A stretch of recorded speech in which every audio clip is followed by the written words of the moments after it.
Railway examination 2025 regarding ये specially NTPC group D and others exams like जैसे technician loco pilot RPF police and और भी other JEE के exams जैसे होते हैं उनके लिए ये सभी के एग्ज़ाम के लिए हमारा ये मॉक टेस्ट 3 है। ये हमारा साप्ताहिक मॉक टेस्ट नंबर 3 है। 2 mock test already playlist पर अवेलेबल है। ये हमारा तीसरा मॉक टेस्ट है और इस मॉक टेस्ट का रिजल्ट भी हम देख लेते हैं। जो एक्सीलेंट स्कोर है +34 राइट क्वेश्चन करने वाले स्टूडेंट का जीके जीएस का जो प्रिपरेशन है वो बेस्ट है, एक्सीलेंट वे में है, वो उसी को बनाए रखे। वेरी गुड स्कोर है +28 से जिनका है वो उनका अच्छा है, वो एक्सीलेंट की ओर जा सकते हैं।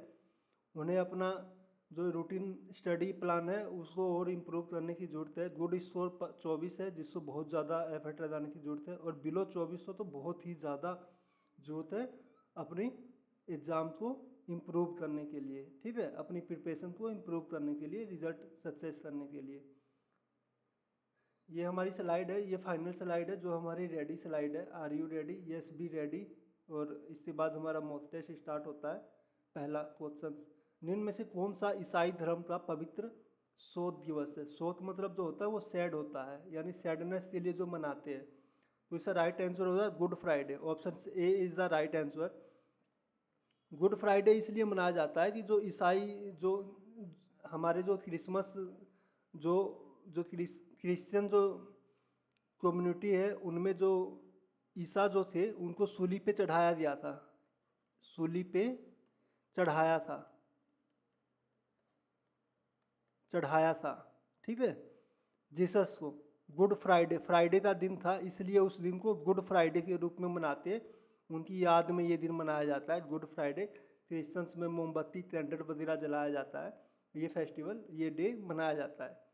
अदर जो इम्पोर्टेंट डे है हमारे क्रिश्चियन रिगार्डिंग गुड फ्राइडे, हमने पहले ही डिस्कस किया है कि ये शोक दिवस है। जैसे हम भारत में 30 जनवरी तो शहीद दिवस मनाते हैं। 30 जनवरी तो बापू महात्मा गांधी जो राष्ट्रपिता थे उनका देहांत हुआ था, गोली मारकर मारा गया था उन्हें। तो 30 जनवरी जो है शहीद दिवस या शहीद दिवस है। तो उस दिन भी हम अमर जवान ज्योति पे जो शहीदों को याद किया जाता है और श्रद्धांजलि दी जाती है। तो उसी प्रकार ये गुड फ्राइडे जो शोक दिवस है क्रिश्चियन का।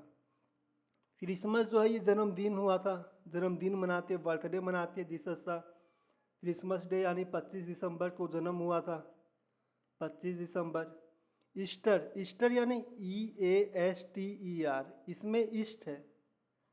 ईस्ट का जो मतलब होता है रोमन में, वो ईस्ट मतलब होता है दिशा, यानी पूरब। इंडिया में बोलते हैं पूरब से सूर्य उत्पन्न होता है। सूरज डेली जो उगता है वो पूरब दिशा से उगता है, यानी वो हर एक नया दिन देता है, यानी दोबारा से पूर्ण जन्म लेता है, दोबारा नया दिन उठता है और दोबारा से एनर्जी देता है। इसी तरह ईस्ट से ईस्टर तो पुनर्जन्म के लिए मनाया जाता है। ईसा मसीह का पूर्ण जन्म ईस्टर में मनाया जाता है। मौनसी थर्सडे उस दिन मनाया जाता है कि जिस दिन ईसा मसीह तो सूली पे चढ़ाया गया था। उसके बाद 7-8 दिन बाद, जैसे हिंदू में 10वें दिन बाद जो जो लास्ट रिचुअल जो होते हैं दाह संस्कार भी, फिर उनके बाद जो दावत भोज होती है जो खिलाया पिलाया जाता है, उसी तरह मौनसी थर्सडे होता है जीसस को। किसको? जीसस और उनके जो भी डिसिपल थे, उनके जो भी शिष्य थे ना, उन सभी को भोजन करवाया जाता है इसी के लिए सम्मान में। उस दिन मौनसी थर्सडे बोलते हैं उसको। 20 सूत्री कार्यक्रम जो है किस वर्ष आरंभ हुआ था? ये 20 सूत्री TPP जो है ये 20 T से 20, P से पॉइंट और P से प्रोग्राम, ये एक प्रोग्राम हुआ था। इस प्रोग्राम में एक मीटिंग हुई थी, उस एजेंडे में ये 20 पॉइंट्स थे। तो इसीलिए इस 20 पॉइंट्स को 20 सूत्री प्रोग्राम लॉन्च किया था। ये 1975 में आरंभ हुआ था। Option A is the right answer. Other point हम देखते हैं इसमें। अदर पॉइंट हमारा ये है 1975 जो है इसमें TPP हुआ था, हमने पता चला।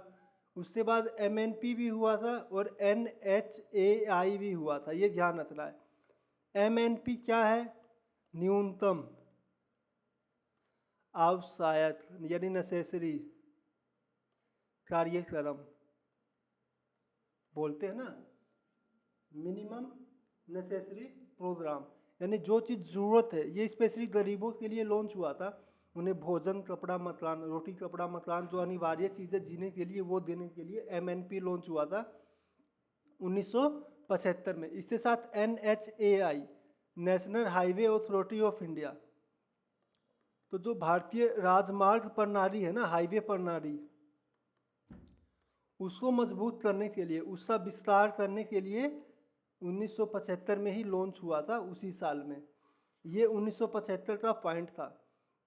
अब इस पॉइंट को हम थोड़ा और अच्छे से समझते हैं, ये कब हुआ था। तो पहली जो पंचवर्षीय योजना थी, पंचवर्ष योजना, थोड़ा स्पेस कम रह गया, 1951 से 56, पहली पंचवर्षीय, यानी पहली यानी फर्स्ट। फर्स्ट जो भी चीज़ आता है वो हेड रहता है ना, तो हेड रहता है, हेड से हेलार्ड, हेलार्ड डोमर मॉडल पे आधारित थी। दूसरी पंचवर्षीय योजना, सेकंड लिख रहा हूँ मैं, 1956 से 61, ये हमारे जो महान सांख्यिकी वैज्ञानिक थे पीसी महालोबिस, पीसी महालोबिस, उनके मॉडल पे आधारित था ये। तृतीय पंचवर्षीय योजना 1961 से 66 आ गया। ये आत्मनिर्भरता भारत पे था। ये किस पे था? आत्मनिर्भर भारत, इसका कॉन्सेप्ट था। 1966 से 1969 जो 3 साल का पीरियड है, ये अवकाश पीरियड बोला जाता है। यानी इस टाइम पे कोई भी पंचवर्षीय योजना नहीं आई थी, क्योंकि 1965 में भारत पाक का युद्ध हुआ था, उसमें चीन का भी इंटरफेयर था, और 1966-67 में बहुत ज़्यादा ड्राउट, सूखा या अकाल पड़ा था, जिससे हमारी कृषि बर्बाद हो गई थी। तो इसलिए 1966 से 69 भारत इन्हीं सब समस्याओं से जूझ रहा था।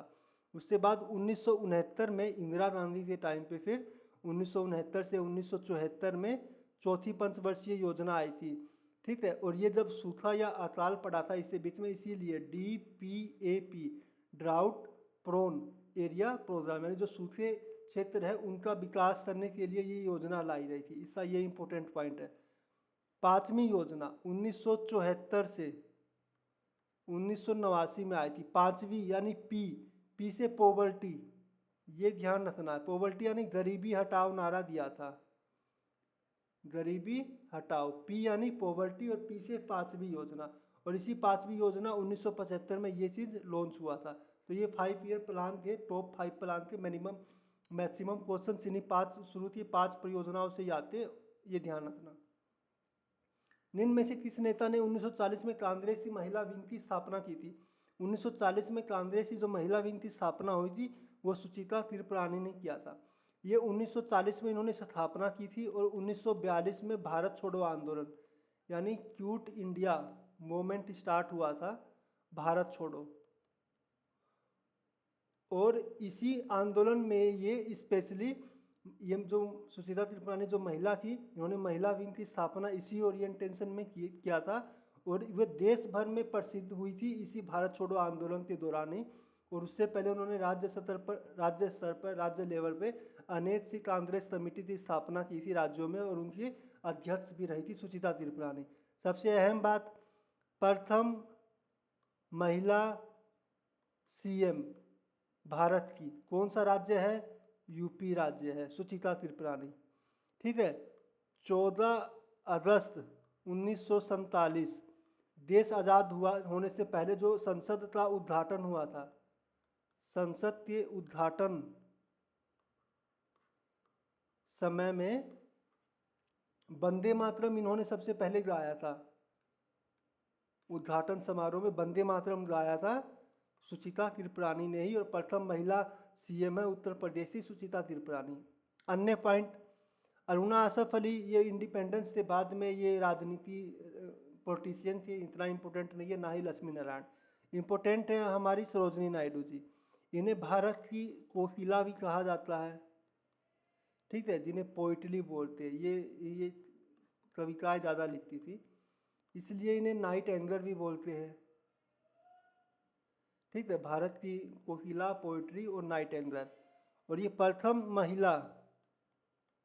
महिला गवर्नर यानी राज्यपाल रही है। ये राज्यपाल कहाँ की? UP की। और सुचिता त्रिपुरानी जी यूपी में प्रथम महिला सीएम, और ये वहाँ पे प्रथम महिला राज्यपाल थी।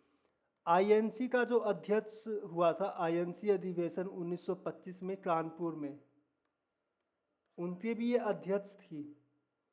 और ये इम्पोर्टेंट इसलिए है कि प्रथम भारतीय महिला आई थी जो 1925 के कानपुर अधिवेशन में अध्यक्षता की थी इन्होंने 1925 में। और उससे बाद जो 1930 में सविनय अवज्ञा आंदोलन जो हुआ था,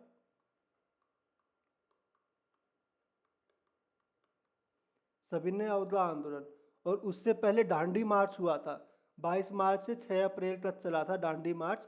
उसमें सरोजनी नायडू प्लस में कमला देवी, प्लस में कमला देवी, इन दोनों औरतों ने महात्मा गांधी को महिलाओं को इन आंदोलन में पार्टिसिपेट करने के लिए प्रेरित किया था, और उन पर मंजूरी भी मिली थी, जिससे ये आंदोलन पूरे देशव्यापी राष्ट्रव्यापी आंदोलन बहुत जोरों शोरों से रहा था। महिलाओं की भागीदारी का काम सरोजिनी नायडू और कमला देवी ने किया था 1930 से सविनय अवज्ञा आंदोलन में, और ये दांडी मार्च के समय पे हुआ था ये। दूसरी बात, द गोल्डन थ्रेशोल्ड हिस्ट्री की एक पुस्तक है, बहुत इंपॉर्टेंट पुस्तक है, ये भी सरोजनी नायडू जी ने लिखा था। ये इंपॉर्टेंट पॉइंट है सरोजनी नायडू के बारे में।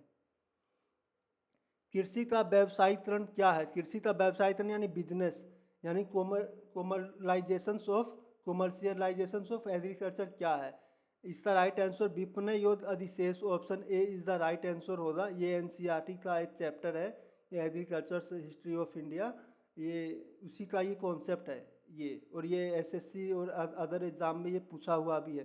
विपणन योद्ध अधिशेष का मतलब होता है, क्या इसका अर्थ होता है? निवेश संपत्ति यानी पूंजी।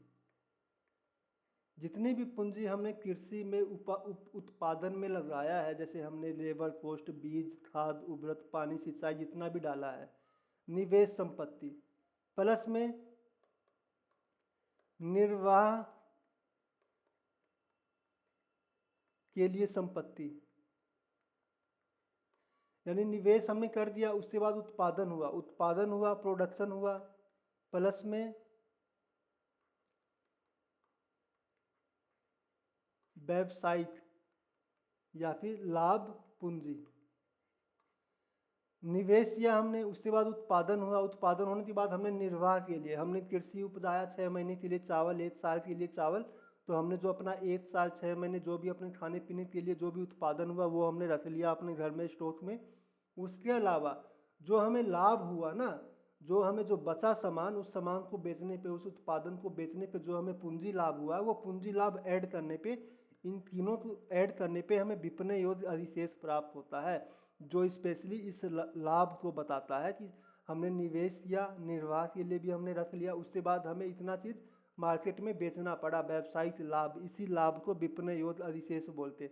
अगर ये लाभ नहीं आता, सिर्फ हमने निवेश किया और निर्वाह के लिए ही हमारे पास पूंजी आई है, तो उसको सिंपली हम निर्वाह कृषि बोलते हैं। क्या कृषि बोलते हैं? निर्वाह कृषि, यानी सिर्फ हमारा गुजारा चल रहा है उससे, तो उसको निर्वाह कृषि बोलते हैं। लेकिन गुजारा चलने के बाद भी हमारे पास पूंजी बच रही है, हम उसको मार्केट में बेच रहे हैं, जिससे हमारे पास एसेट्स पूंजी आ रहे हैं, तो उसको विपणन योद्ध अधिशेष बोलते हैं। आय अधिशेष क्या है? आय अधिशेष होता है आउटपुट एसेट्स या फिर प्रोडक्शंस, यानी जितना भी उत्पादन हुआ है टोटल, माइनस में इन्वेस्टमेंट एसेट्स,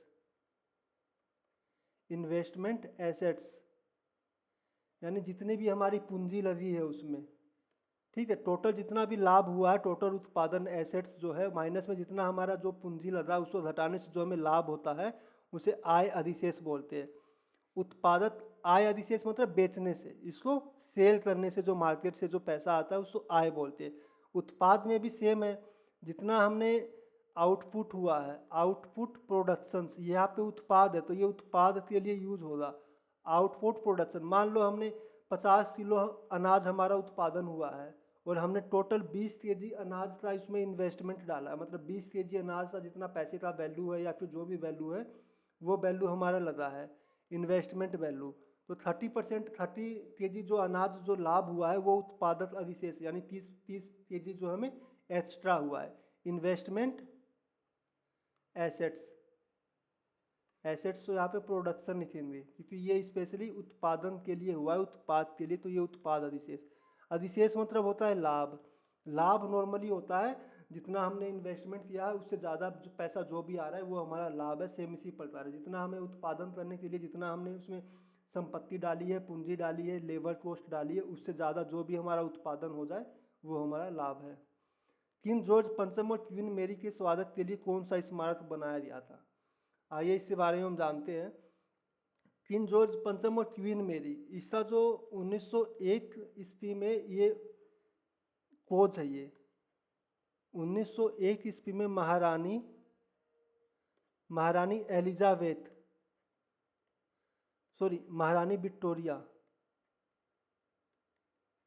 जो ब्रिटेन की जो महारानी थी ना, हेड थी महारानी विक्टोरिया, 1901 में उनका देहांत हो गया। क्या हो गया? देहांत हुआ। उससे बाद जो चार्ज में आए, पदभार में आए किंग जॉर्ज पंचम और क्वीन मेरी, उन्होंने अपने जितने भी ब्रिटिश कॉलोनियल प्रांत थे, जैसे इंडिया था, अफ्रीकन थे, हाँ, ये जितने भी उपनिवेश थे उन सभी पे उन्होंने दौरा किया था। तो भारत में उन्होंने दौरा किया था किंग जॉर्ज पंचम, उन्होंने 1911 में, और ये सबसे पहले मुंबई में आए थे। और मुंबई में आए थे तो इनका बहुत ज़्यादा प्रोटेस्ट हुआ था। प्रोटेस्ट किस लिए हुआ था? प्रोटेस्ट इसलिए हुआ था क्योंकि भारत में जो बंगाल विभाजन 1905 में लॉर्ड कॉल्जर ने घोषणा की थी वो इफेक्टिव होने वाला था। तो उसी विरोध में इनका विरोध हुआ था 1911 में, और इसीलिए गेटवे ऑफ इंडिया मुंबई में बनाया गया। 1911 में इनका आगमन हुआ था, और गेटवे ऑफ इंडिया तो 1924 में पूरा किया गया था, जो इनकी याद में बनाया था। अन्य ऑप्शन देखते हैं। इंडिया गेट, ये पूरा 1921 में निर्माण हो गया था। और एडवर्ड रूटियंस, जिन्हें भारतीय राष्ट्रपति भवन का भी जनक माना जाता है, उनका डिजाइन तैयार किया था एडवर्ड रूटियंस ने। राष्ट्रपति भवन भी इन्होंने बनाया था 1921 में। इंडिया गेट बनाया जाता है, ये शहीदों की याद में बनाया, शहीदों की याद में शुरू में बनाने का उद्देश्य कुछ और था, लास्ट में फिर इसको भारत को जब सौंपा गया स्वतंत्रता के बाद, तो उन्होंने शहीदों की याद में इसको इंडिया गेट रखा। दिल्ली का वायसराय भवन, जिसको अभी राष्ट्रपति भवन बोलते हैं, राष्ट्रपति भवन, ये कहाँ है? रायसीना हिल्स जो है ना, उस पहाड़ी को काट के बनाया गया था, तो ये रायसीना हिल्स पे है। ये रायसीना मार्ग भी है, वहाँ पे राष्ट्रपति भवन, दिल्ली का वायसराय भवन को राष्ट्रपति भवन बोलते हैं।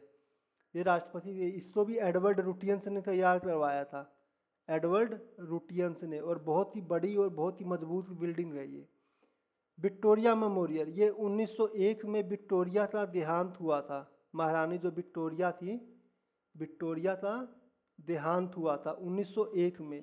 और 1905 में लॉर्ड कर्जन जो है भारत का वायसराय था, उन्होंने इस पुरातात्विक विभाग की स्थापना की थी, और जो पुनर्निर्माण स्थापना विभाग है उसकी भी स्थापना की थी। तो 1901 में विक्टोरिया मेमोरियल के देहांत होने के बाद विक्टोरिया मेमोरियल लॉर्ड कर्जन द्वारा 1905 में घोषणा की थी, और उससे बाद ही बनाया गया था। कोलकाता में है ये। कहाँ है? कोलकाता में। उस टाइम जो देश की राजधानी होती थी वो 1905 से टाइम पे कोलकाता होती थी, तो इसलिए ये विक्टोरिया मेमोरियल कोलकाता में है। विक्टोरिया मेमोरियल महारानी विक्टोरिया की याद में बनाया था लॉर्ड कर्जन ने। भारतीय मृदा यानी सोइल विज्ञान कहाँ पे स्थित है? तो भारतीय मृदा सोइल विज्ञान जो है ये भोपाल में स्थित है, तो ये राइट आंसर होगा भोपाल यानी एमपी। आदर्श पॉइंट देते हैं। देहरादून में क्या है? भारतीय वन अनुसंधान संस्थान है, वन अनुसंधान संस्थान, याद रखना। और जो वानिकी रिपोर्ट होती है ना, जो फॉरेस्ट रिपोर्ट होती है, वो भारतीय वन अनुसंधान संस्थान ही रिलीज करती है। लेकिन ये रिपोर्ट कितने वर्षों के अंतराल पे आती है? तो ये क्वेश्चन से सीडीएस में आया था, ये 2 वर्ष से बाद आती है। और ये करंट अफेयर में ये रिपोर्ट आई थी, उसी टाइम पे ये पूछा हुआ था। कोलकाता में क्या है? कोलकाता में है भारतीय वनस्पति सर्वेक्षण विभाग, इंग्लिश में बोलते हैं भारतीय बोटनी। नई दिल्ली में क्या है? ICAR, Indian councils of agriculture research institute, यानी कृषि अनुसंधान संस्थान कहाँ है? न्यू दिल्ली में है, और कृषि मंत्रालय भी न्यू दिल्ली में है, ये ध्यान रखना है। सी.के. नायडू ट्रॉफी का संबंध किस खेल से है? सी.के. नायडू ये एक प्लेयर थे, इंडियन के फेमस प्लेयर थे, और ये क्रिकेट के प्लेयर थे, और इन्हीं के नाम पे क्रिकेट का सी.के. नायडू ट्रॉफी रखा गया है। Option B is the right answer. और जितने भी नाम पे प्लेयर है, रणजीत सिंह के नाम पे रणजीत ट्रॉफी, देवधर ट्रॉफी भी प्लेयर थे क्रिकेट के, दिलीप पिलानी भी क्रिकेट के प्लेयर थे। ये सभी जो प्लेयर थे ये क्रिकेट से संबंधित ट्रॉफी है। डूरंड कप, संतोष और सुब्रत ट्रॉफी तो सुब्रत कप भी बोलते हैं। डूरंड, संतोष और सुब्रत, ये जो है फुटबॉल से संबंधित है। फुटबॉल की ये ट्रॉफी है, फुटबॉल के मैच होते हैं। विलियम्स कप जो है ये बास्केटबॉल से संबंधित है, और जो एम विलियम्स जो है ये इन्होंने बास्केटबॉल खेल को पूरे विश्व में प्रमोट किया था, और बास्केटबॉल को प्रसिद्धि पाई थी इन्हीं के पायोनियर में, इन्हीं के अग्रदूत में। बास्केटबॉल, विलियम्स कप बास्केटबॉल से संबंधित है। उस्ताद हस्सू था किस फैमिली से, घराने से संबंधित है? तो उस्ताद हस्सू, सबसे पहले हस्सू, गग्गू और नथु, ये तीन भाई थे। ये तीनों जो थे ये ग्वालियर घराने से संबंधित है, ये ध्यान रखना है आपको। हस्सू, नखू, हग्गू, ये तीनों जो थे ये ग्वालियर फैमिली से संबंधित है। ये स्ट्रेटेजी का कॉन्सेप्ट है ये। किराना घराना के संस्थापक कौन थे? नाम में ही छुपा हुआ है, अब्दुल करीम खां। और इससे जो फेमस जो इंस्ट्रूमेंटल है वो क्या है? दो नाम है जो फेमस है, याद रखना है आपको। भीमसेन जोशी, पहला कौन सा है? भीमसेन जोशी। दूसरा कौन सा है? गंगूबाई हंगेर। ठीक है, ये दो आपको इम्पोर्टेंट है, और भी है लेकिन ये दो इम्पोर्टेंट है आपको, अभी ये दो याद रखने। किराना घराना, जयपुर, बनारस, लखनऊ और रायगढ़ घराना, ये क्या है? ये चार घराने हैं जो सेम कंपोनेंट से संबंधित है, यानी कथक से संबंधित है। ये हमारा नृत्य है। कथक घराने के चार घरानों में बटा हुआ है कथक, जो यूपी का, मध्य भारत का हमारा क्लासिकल डांस है।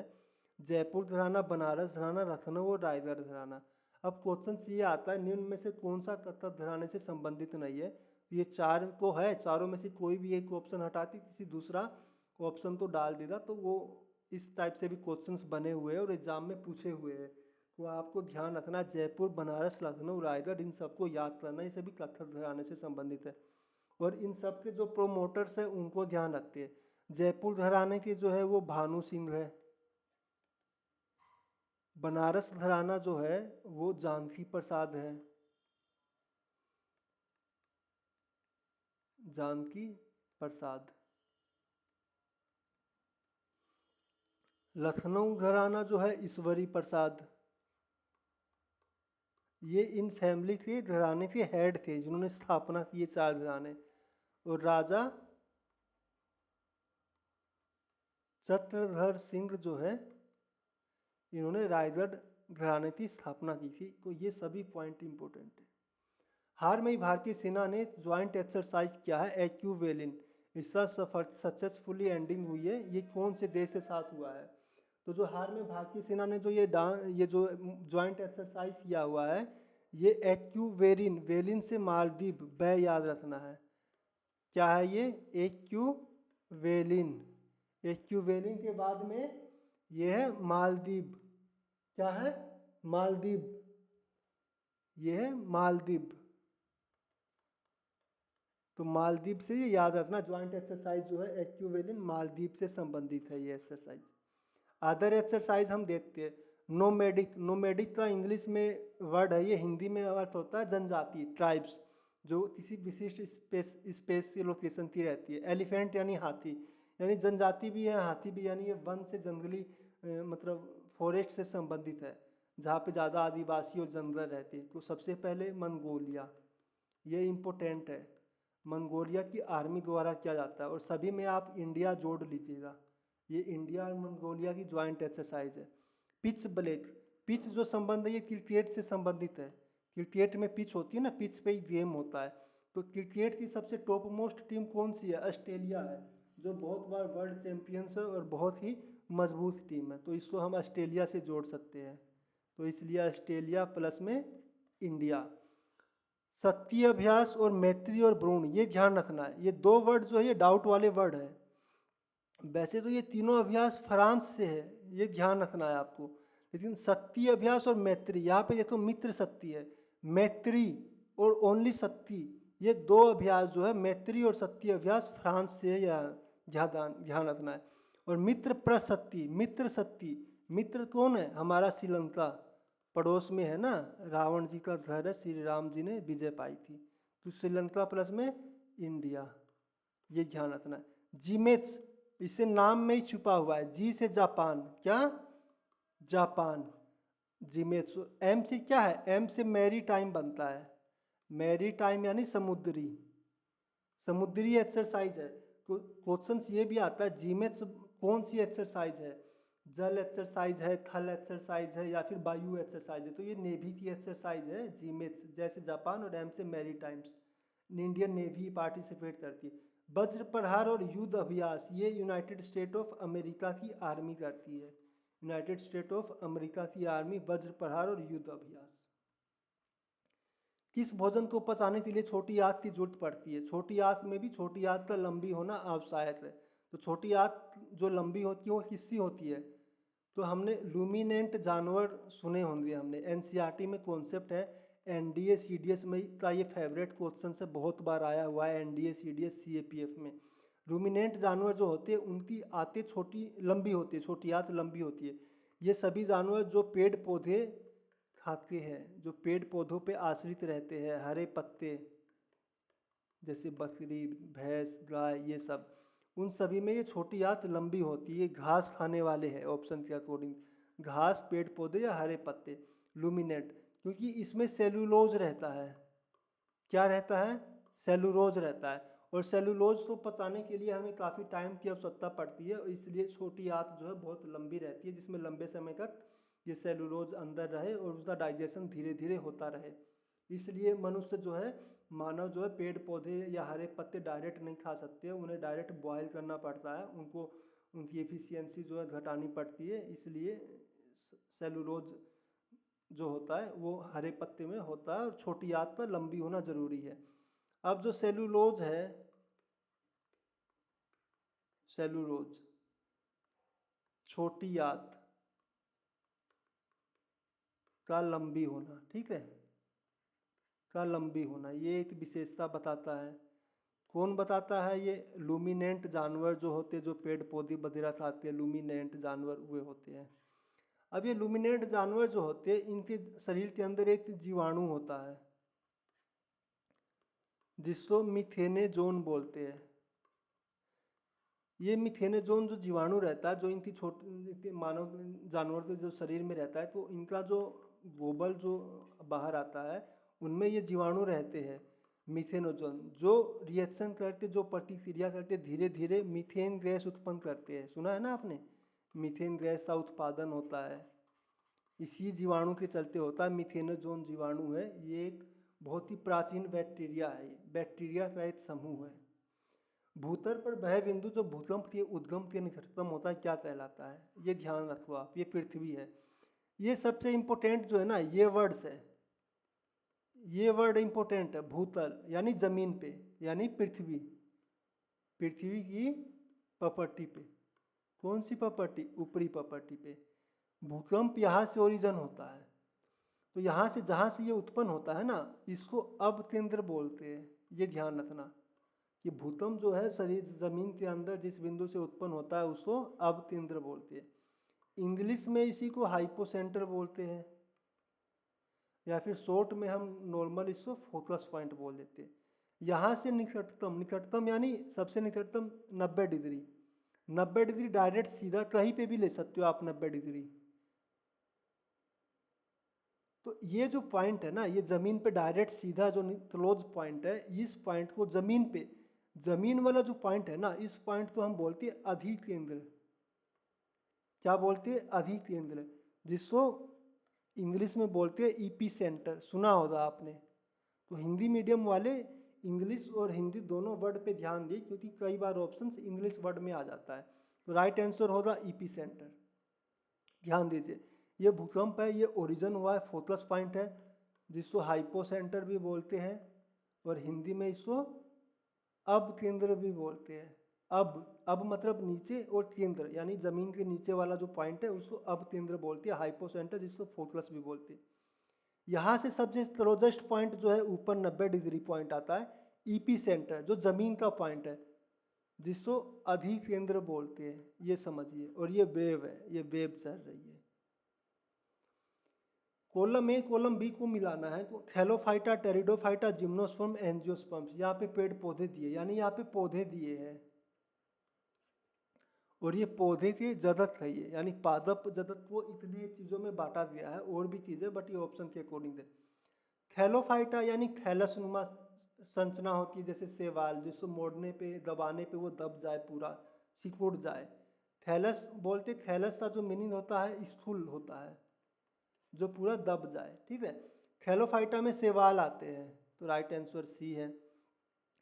अब टेरिडोफाइटा, टेरिडोफाइटा जो है प्रथम विकसित पौधे है, जिसमें पेड़, तना, पत्ती, फूल और जल संवहन प्रणाली, जो हमारे जाइलम, फ्लोएम है, वो सब विकसित रहते हैं। तो प्रथम विकसित पौधा जो सफल पौधा है वो टेरिडोफाइटा आता है। टेरिडोफाइटा में आता है सेलीजिनेरा और सेलीवेनिया, ये ध्यान रखना, सेलीजिनेला और सेलीवेनिया। जिम्नोस्पर्म, जिम्नो यानी जिम, जिम में जाते हैं ना, तो जिम में जाते तो जिम होता है, तो बॉडी वगैरह जो होता है वो ओपन रहती है बॉडी। नॉर्मल बनियान पहनते नहीं तो बनियान भी नहीं पहनते, नॉर्मल बॉडी ओपन रहती है, ओपन बॉडी में जिम करना आसान रहता है। जिम्नोस्पर्म यानी शरीर के ऊपर कोई भी आवरण नहीं रहता है, इसको अनावृत बीजी पौधे बोलते हैं, यानी उसमें कोई भी आवरण ना रहे। तो जिम्नोस्पर्म जो होते हैं, ये होता है चीड़, चीड़ होता है, साइकस होता है, पाइनस होता है, देवदार होता है, स्प्रू होता है, जिंकंदो होते हैं। एंजियोस्पर्म, जिम्नो का उल्टा ए लग गया आगे, एंजियो यानी उल्टा हो गया, तो ये अनावृत नहीं रहेंगे, ये ओपन, इनका बॉडी ओपन नहीं रहेगा, इनके बॉडी के ऊपर में क्या रहेगा, कवर रहेगा, यानी आवरण रहेगा। तो इसको हम बोलते हैं आवृत बीजी पौधे। तो इसका राइट आंसर होगा गुलाब। कोई भी पौधा, गुलाब ले लो, चमेली ले लो, सूरज, ये जितने भी कोई भी फूल पौधे जो भी है वो एंजियोस्पर्म में आ जाते हैं। तो इसका राइट आंसर मिलाते हैं, ए का है सी, 1 सी, ये डी कट गया, 2 टेरिडोफाइटा का डी है, तो 2 ये कट गया, ये है और ये है। जिम्नोस्पर्म 3 का, जिम्नोस्पर्म चीड़ बी, 3 का बी यहाँ पे नहीं है और यहाँ पे है, तो right answer option B is the right answer. इस स्लाइड में हम इसको अच्छे से समझते हैं। थैलोफाइटा जो होता है, थैलस शब्द से बना हुआ है। थैलस का हिंदी में मतलब होता है स्थूल, स्थूल का मतलब होता है कमजोर, जिसको दबाने पे दब जाए एकदम, उसका जो जड़ तना कुछ भी जो है वो पूरा निचोड़ दिया जाए, उसको क्या किया जाए, निचोड़ दिया जाए उसको, ठीक है, ये होता है थैलोफाइटा। थैलोफाइटा में स्पेशली क्या आते हैं, शैवाल आते हैं। शैवाल को हम लोकल भाषा में काई बोलते हैं, जो समुद्र में, नदी का, तालाब या बाथरूम जहाँ पे पानी ज़्यादा रहती है, बरसात के सीजन में जम जाते हैं, जो फिसलन पैदा करते हैं। शैवाल 3 होते हैं, लाल शैवाल, हरा शैवाल और भूरा शैवाल। इसके बारे में हम बाद में पढ़ेंगे, ज़्यादा लंबा सिलेबस है ये। अब ब्रायोफाइटा, ये भी पादप जगत के पार्ट है, ये ब्रायोफाइटा। ब्रायोफाइटा जो है इसमें आता है मांस और लिवरवर्ट, इन 2 भागों में बांटा जाता है ब्रायोफाइटा को, मांस और लिवरवर्ट। लिवरवर्ट तो मर्चेंसिया भी बोलते हैं, साइंटिफिक वर्ड है मर्चेंसिया, तो ये दोनों ध्यान रखना है आपको। टेरिडोफाइटा पहला विकसित पौधा है, ये क्या है, पहला विकसित पौधा है टेरिडोफाइटा, जिसमें जल, तना, पत्ती, फल, फ्रूट सभी आते हैं।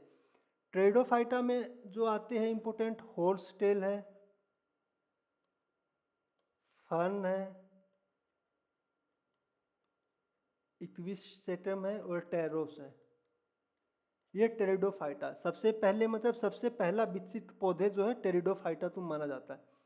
ब्रायोफाइटा के बारे में एक इम्पोर्टेंट पॉइंट ये है कि ये उभयचर है, यानी पादप जगत का उभयचर बोलते हैं इन्हें, क्योंकि ये जमीन पे और जल दोनों पे रहते हैं।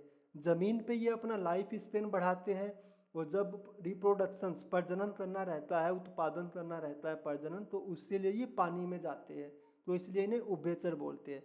अब जिम्नोस्पर्म, जिम में जाते हैं हम, जिम में हम अपनी बॉडी दिखाते हैं, तो बॉडी कैसी होती है? अनावृत होती है, यानी उसमें कोई भी आवरण नहीं रहता है, हम ओपन बॉडी दिखाते हैं। अनावृत बीजी पौधे जिम्नोस्पर्म्स, जिससे उदाहरण है साइकस, पाइनस, चीड़, देवदार और जिंकार्वो। ठीक है, एंजियोस्पर्म में सभी टाइप के पौधे आ जाएंगे, जो भी पौधे अब इनसे बचे हुए हैं, तो एंजियोस्पर्म्स आप समझ लेना। ऑप्शन में एंजियोस्पर्म था गुलाब, और जो भी बचे नीम, गुलाब, आम, कटहल जो भी है वो एंजियोस्पर्म में आ जाएंगे। कौन सा वैश्वीकरण की एक विशेषता है? वैश्वीकरण यानी पूरे विश्व को एक ज्वाइंट करना, पूरे विश्व से डील करना, जिसको बोलते हैं ग्लोबलाइजेशन, इंग्लिश वर्ड है ये, यानी पूरे विश्व के साथ संबंध बनाना है, व्यापार करना, ग्लोबलाइजेशन से वैश्वीकरण। आत्मनिर्भरता नहीं होगा, सार्वजनिक क्षेत्र के विस्तार पर प्रतिबंध, ये तो अपोजिट है। आयात लाइसेंसिंग प्रणाली का उदारीकरण, उदारीकरण मतलब होता है ईजिली परमिशन देना, ईजिली परमिशन देना यही है, किसी देश के साथ इजीली परमिशन दे देना, एसेंट दे देना, सहमति दे देना, उनको व्यापार करने के लिए जोड़ना आसानी से। आयात लाइसेंस उदारीकरण, ये वैश्वीकरण शब्द आया था एलपीजी, लिबरलाइजेशंस, प्राइवेटेशंस एंड ग्लोबलाइजेशंस, ये 1991 में ये वर्ड आया था। पीएम जो थे वो पीबी नरसिम्हा राव थे, पीबी नरसिम्हा राव, और जो हमारे उस टाइम पे फाइनेंस मिनिस्ट्री थे, एफएम जिसको बोलते हैं फाइनेंस मिनिस्टर, वो प्रसिद्ध अर्थशास्त्री मनमोहन सिंह थे, स्वर्गीय मनमोहन सिंह, बहुत ही जानकार और बुद्धिमान पर्सनैलिटी थी मनमोहन सिंह।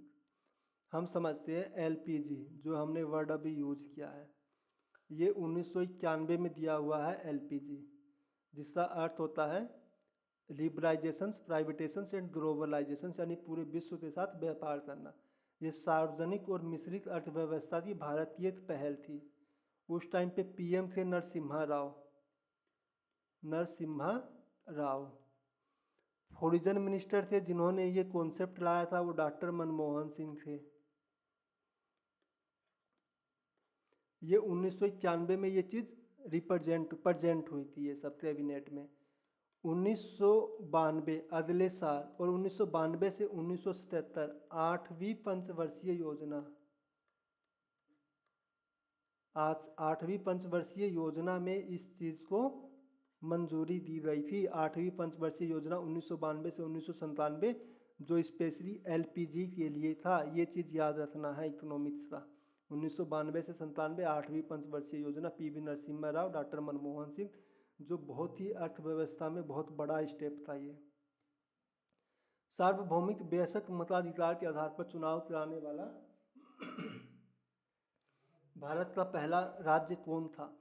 यानी ये सार्वभौमिक बेशक मताधिकार जो वोट हुआ था के आधार पर भारत का पहला जो राज्य था, जो भारत का क्या बना, हिस्सा बना, क्या बना, हिस्सा बना। तो हम समझते इसका राइट आंसर मणिपुर होगा, इसके बारे में हम जानते हैं। भारत जब आज़ाद हुआ था, तो हम भारत का जो आज़ादी के बाद जो भारत का जो पुनर्गठन था, उसमें जो गृह मंत्री थे एचएम सरदार वल्लभ भाई पटेल थे, जिन्हें लौह पुरुष पुरुष कहा जाता है, सरदार वल्लभ भाई पटेल। उन्हें भारत की एकता और अखंडता का निर्माता बोला जाता है। जब देश आज़ाद हुआ तो 552 छोटे छोटे राज्य या जिले या फिर भाग बोल दो, राजा रजवाड़े, रियासत बोल दो, ये भारत का हिस्सा नहीं होना चाहती थी, ये भारत के हिस्से में नहीं थे, यानी इनका अपना नियम कानून अलग होता था। आप जानते होंगे देश आज़ाद हुआ है तो ये राजे रजवाड़े से चलते ही हुए हैं, जिन्होंने ब्रिटिश कोलोनियल का सपोर्ट किया था। 552 थे। आइए हम समझते हैं सभी को, थोड़ा और इस स्लाइड में एक्स्ट्रा इन्फॉर्मेशन देते हैं। 552 में से 549 तो पीसफुली सहमत हो गए थे कि वो भारत में मिलना चाहते हैं, ठीक है। 549 बचे तीन ये थे, ये तीन महान आत्मा थी। 1 2 3 ये तीन जो थे इन्होंने प्रोटेस्ट किया था, ये तीन महान आत्माओं ने प्रोटेस्ट किया था। सबसे पहले जम्मू, जो अभी भी हमारे लिए एक मुद्दा बना हुआ है बहुत बड़ा। अभी पहलगामा में टेररिस्ट अटैक हुआ जम्मू, ठीक है। 1947 में आज़ाद होने के बाद 2 महीने बाद जम्मू के राजा थे, नाम तो था महाराजा, लेकिन वो महाराजा जैसे उसमें कोई गुण नहीं थे, क्योंकि जो बाहरी आक्रमणकारी थे ना उन्होंने अटैक किया था। बाहरी आक्रमणकारी थे उन्होंने अटैक किया था, और इनकी राजा महाराजा की जो सेना थी वो उनसे जीतने में असफल थी। तो उन्होंने, इसलिए मैं राजा बोल रहा हूँ, महाराजा वाले के कोई भी गुण लक्षण थे ही नहीं। तो इसने भारत के जो पीएम थे जवाहरलाल नेहरू, उनसे मदद मांगी। भारतीय सेना ने हेल्प किया, सेना ने हेल्प करने के बाद उनका राज्य तो बचाया। और 1947 में जो ये राजा नाम का आदमी था, हरि सिंह नाम था, इन्होंने विलय पत्र पर हस्ताक्षर किया और विलय पत्र के थ्रू जम्मू कश्मीर भारत का हिस्सा बना। ये पॉइंट समझ गए आप जम्मू से। अब बात आती है हैदराबाद। ये बहुत ही बदमाश था, ये राज्य बहुत ही बदमाश था, बहुत ही बदमाश, ठीक है। हैदराबाद सरदार वल्लभ भाई पटेल के लौह पुरुष से महान आदमी थे। उन्होंने 1948 में वो बोला ऐसे नहीं मानोगे तो हम मना लेंगे। ऑपरेशन पोलो, क्या ऑपरेशन पोलो लॉन्च किया 1948 में। और पुलिस के दम पे, ये सवाल उठता है, पुलिस के बल पे कौन सा राज्य भारत का हिस्सा बना? वो हैदराबाद था 1948 में। ऐसे नहीं तो वैसे मानोगे तुम। अब जूनागढ़, ये शरीफ आदमी था, राजस्थानी आदमी वैसे भी शरीफ होते। जूनागढ़, जूना से जैसे ही ध्यान रखना है, जनमत संग्रह, जनमत संग्रह। तो ये जूनागढ़ राज्य के जो राजा थे ना, उन्होंने अपने राज्य में सभी निवासियों से जनमत संग्रह करवाया, तो उन्होंने सब में सहमति दे दी, ठीक है, सहमति दे दी। तो फिर बोले ठीक है भाई, हम भी मिल जाते हैं, तो इन्होंने जनमत संग्रह पे मिला लिया। अब मणिपुर 1948 में राजा थे बोध चंद्र, इन्होंने सार्वभौमिक बेसत मताधिकार करवाया, यानी जो भी एजेड एडल्ट पीपुल थे वहाँ पे इनके राज्य में, उन सबसे वोट करवाया, पूछा, उन्होंने असहमति सहमति दी, तो इन्होंने भी 1948 में सार्वभौमिक बेसत मताधिकार पे मणिपुर 1948 में शामिल हो गया। सूची 1 सूची 2 से मिलाइए। ये हमारे नृत्य है, ये हमारे स्टेट है, मिलाते हैं हम। भवई राजस्थान से है, करदम तमिलनाडु से है, कड़सा कलश झारखंड से है, मटकी मालवा मालवा मटकी से है, ठीक है, यूपी मालवा मालवा क्षेत्र। अब इन तीनों में बात दे, भवई जो है राजस्थान से है। भवई मतलब भरा हुआ, क्या, घड़ा मिट्टी का, ठीक है, ये विशेषता है, विशेषता ध्यान रखना है। और ये सभी महिलाओं द्वारा किया जाता है। करदम तमिलनाडु, यानी बर्तन से संबंधित है, ये सिर पे बर्तन, सिर पर बर्तन रखकर, और कौन से बर्तन, लोहा स्टील तांबा वाले बर्तन, बर्तन रखकर करदम डांस तमिलनाडु का फेमस है। कड़सा कलश, कड़सा से कलश, कलश सिर पर रखकर महिलाओं द्वारा झारखंड में किया जाता है। मटकी, मटकी से ध्यान रखो, एम मालवा, एम से मटकी, और एम से महिला द्वारा किया जाता है ये मालवा क्षेत्र में। ये इम्पोर्टेंट इसलिए है क्योंकि इनमें सभी इंस्ट्रूमेंट बर्तन यूज हुए हैं, यूटेंसिल जिसको इंग्लिश में बोलते, इसलिए ये विशेष है। अब अन्य चीज़ हम जानते हैं, 8 शास्त्रीय नृत्य है भारत में, शास्त्रीय नृत्य 8 है। इसको मान्यता कौन देता है? 1952 में स्थापित संगीत अकादमी। भारतीय संगीत अकेडमी या फिर अकादमी इसको मान्यता देती है 1952 में।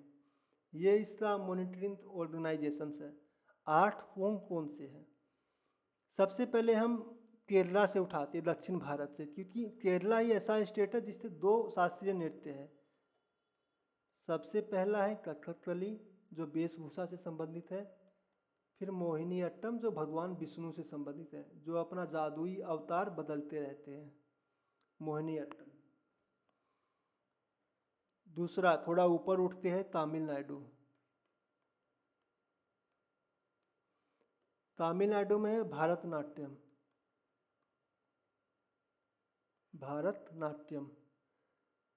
थोड़ा और ऊपर उठते हैं आंध्र प्रदेश। आंध्र प्रदेश कैसा प्रदेश? आंध्र प्रदेश, इसीलिए कच्ची पूड़ी बना दी इसने, यानी कुचिपुड़ी। चौथा हम ऊपर उठते हैं उड़ीसी। उड़ीसा में ओडिसी होता है। फिर थोड़ा हम लेफ्ट साइड में जाते हैं, यूपी या मध्य भारत, कथक है। छठा और सातवां हमारा नॉर्थ ईस्ट से है, मणिपुर से मणिपुरी, और असम में सत्रिया। ये 7 पॉइंट है। फर्स्ट पॉइंट में एक एडिशनल में है, तो 7 और 1 8। ये हमारे 8 शास्त्रीय डांस है। कौन सा वंश विजयनगर साम्राज्य का अंतिम वंश था? विजयनगर साम्राज्य का अंतिम वंश, तो विजयनगर साम्राज्य में जो भी एम्पायर हुए हैं और जो भी डायनेस्टी हुई है, उनका जो SSTA मैं जानता हूँ, ये SSTA है। STA भी जान जाओ आप। S से सबसे पहले संगम वंश, फिर सुल्लुभ वंश, फिर T से तुलुभ वंश, A से लास्ट में अराविडु वंश। क्या है राइट? संगम, सल्लुभ, तुलुभ, और कुल्लुभ के बाद अलाविडु वंश। ये विजयनगर साम्राज्य बहुत फेमस हिंदू साम्राज्य था और बहुत ही फेमस है ये, इसलिए ये इंपॉर्टेंट है। राइट आंसर इसका होगा अराविडु वंश, B. B is the right answer. Additional point हम इस स्लाइड में चेक करेंगे अपनी। एडिशनल पॉइंट है हमारा सबसे पहले यहाँ पे, विजयनगर साम्राज्य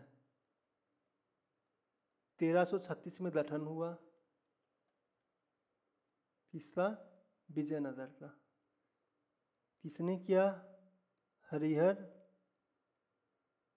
और बुक्का। ये कौन थे? दोनों भाई थे। मार्गदर्शन किसने किया? गुरु ने। क्या नाम था? विद्यारण्य संत। वंश क्या डाला? संगम। किससे नाम पे? पिताजी के नाम पे। ठीक है, संगम वंश विजयनगर में, हरिहर और बुक्का। राजधानी क्या थी? हम्पी। ये क्या थी? ये अभी प्रेजेंट टाइम में 1986 में यूनेस्को का वर्ल्ड हेरिटेज में शामिल प्रथम है ये सिटी, हम्पी। हम्पी कौन सी नदी पे स्थित थी? ये तुंगभद्रा नदी पर स्थित है। समझ गए? ये विजयनगर साम्राज्य। अब विजयनगर साम्राज्य में जो समापन हुआ था, अंत जो हुआ था, वो कालीकोटा का युद्ध हुआ था। कब हुआ था? 1565 में हुआ था। किससे बीच हुआ था? विजयनगर साम्राज्य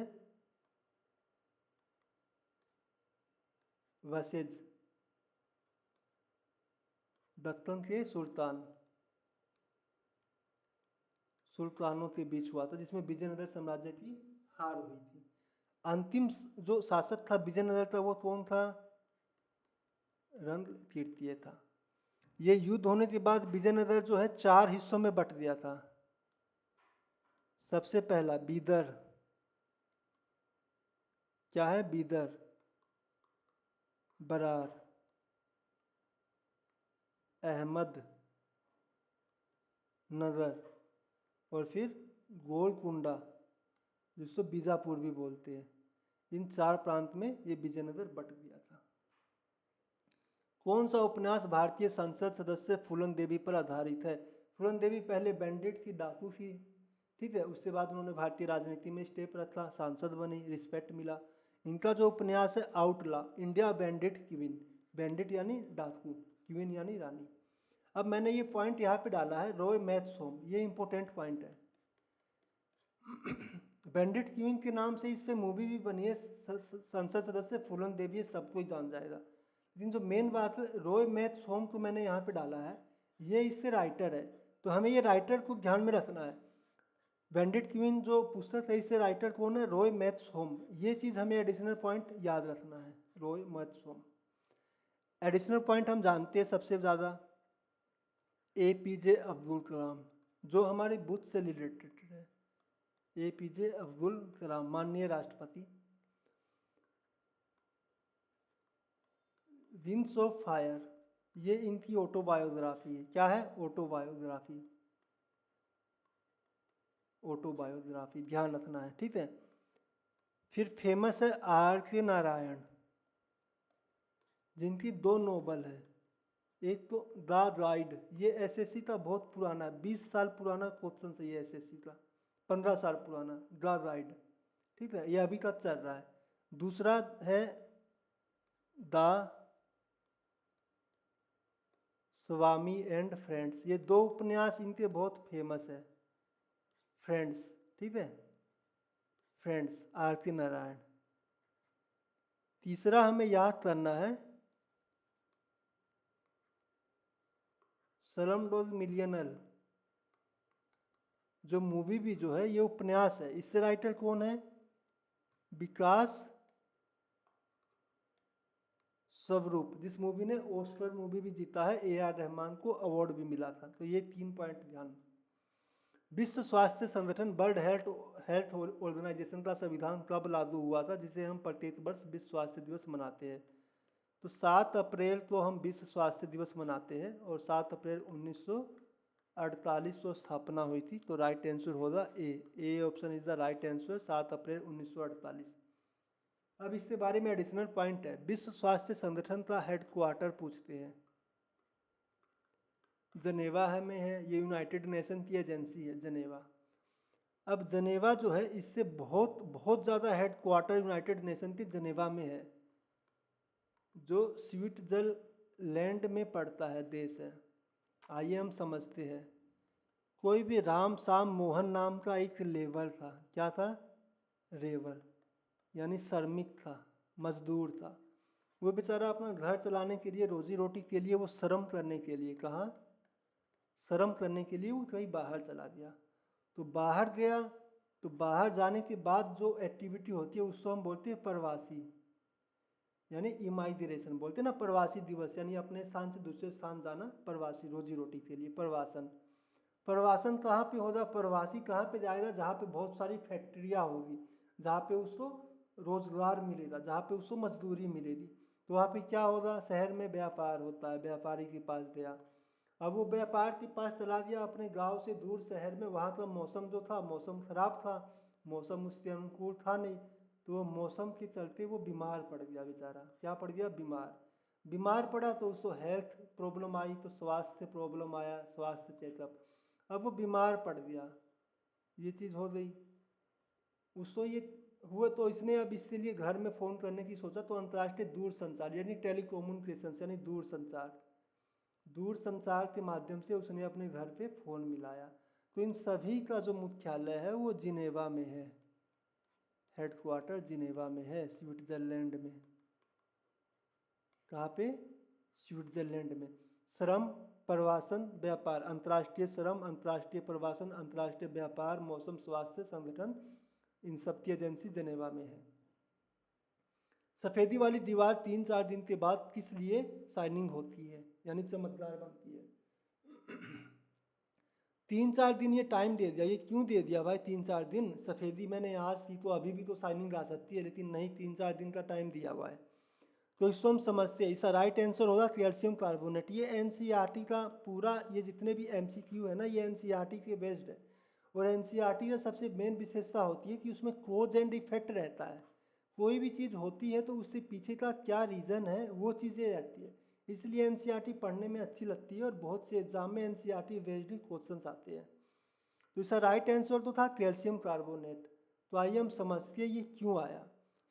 हम घर में सफ़ेदी करते हैं तो हम मार्केट से चूना लाते हैं, चूना लाते हैं ना, चूना तो पानी में डालते हैं, वो फूलता है, फिर घर में चढ़ाते हैं। तो चूना जो है उसका रासायनिक नाम होता है CaOH2, जिसको बुझा हुआ चूना भी बोलते हैं, ठीक है, कैल्शियम हाइड्रोक्साइड बोलते हैं, CaOH2। ठीक है, हमने चूना दीवार पे मार दिया, पुट्टी मार दी हमने। अब दीवार है, बाहरी वातावरण है, वातावरण में कार्बन डाइऑक्साइड गैस प्रचुर मात्रा में है, मतलब जो भी है 0.03% है। तो कार्बन डाइऑक्साइड गैस से वो रिएक्शन करके COOH2 CO2 से रिएक्शन करके CaOCO3 बनाता है, जिसको हम बोलते हैं कैल्शियम कार्बोनेट। और ये 3-4 दिन का जो टाइम दिया था ना, ये क्यों दिया था? ये इसीलिए दिया था दिनों में, क्योंकि बुझा हुआ चूना जो है ये पुट्टी हो जाती है दीवार पे चूना, वो कार्बन डाइऑक्साइड 3-4 दिन लगते हैं टाइमिंग रिएक्शन होने में, क्योंकि वो स्लो रिएक्शन होती है। तो वो फिर बाद में कैल्शियम कार्बोनेट की परत बन जाती है दीवारों पे, तो वो शाइनिंग की परत हो जाती है, ये चमकदार बन जाता है। इसलिए कैल्शियम कार्बोनेट का उपयोग होता है, और इसलिए 3-4 दिन का टाइम भी दिया। तो राइट आंसर कैल्शियम कार्बोनेट की वजह से होता है। लेकिन सबसे इम्पोर्टेंट पॉइंट ये भी है कि क्वेश्चन सीडीएस में आया था, जो चूना है वो किस से रिएक्शन, कौन सी गैस या कौन से तत्व से रिएक्शन करने के बाद में कैल्शियम कार्बोनेट बनता है, जो दीवारों पर शाइनिंग चमकदार का रीजन बनता है। तो वो गैस कार्बन डाइऑक्साइड है, इसलिए मैं ये इक्वेशन यहाँ पे लाया हूँ, इस चीज़ को समझना है आपको। Carbon dioxide gas. किस अम्ल का प्रयोग सोने चांदी जैसे महंगे आभूषण वाले धातुओं को शुद्ध करने में किया जाता है? तो सोना चांदी का नाम है और धातु है, साफ सफाई करनी है, तो हमने बचपन से हम पढ़ते आए हैं एक्वा रेजिया। इस वर्ड तो सभी स्टूडेंट ने सुना होगा अपने जीवन काल में। इसका अनुपात होता है 3:1। 3 है यहाँ पे, तो 3 वर्ड लेंगे हम, HCl यानी हाइड्रोक्लोरिक अम्ल। 3 वर्ड है, 3 अनुपात है, 3 ले लिया हमने। यहाँ पे सिंपल HNO3 लिखो, जिसको नाइट्रिक एसिड भी बोलते हैं। अब देखो, मौलिक अम्ल, नाइट्रिक अम्ल, एसिटिक अम्ल, फॉर्मिक अम्ल, ना HCl तो है नहीं, नाइट्रिक अम्ल है B, तो B हमारा राइट आंसर होगा। HCl और HNO3 एक्वा रेजिया का अनुपात है 3:1 में, जिसको नाइट्रिक अम्ल बोलते हैं। मौलिक अम्ल जो होता है सेब में होता है, और अन्य फलों में होता है, स्पेशली सेब में होता है। नाइट्रिक अम्ल HNO3 जो है एक्वा रेजिया है, जिसको एकाफोर्टिस भी बोलते हैं।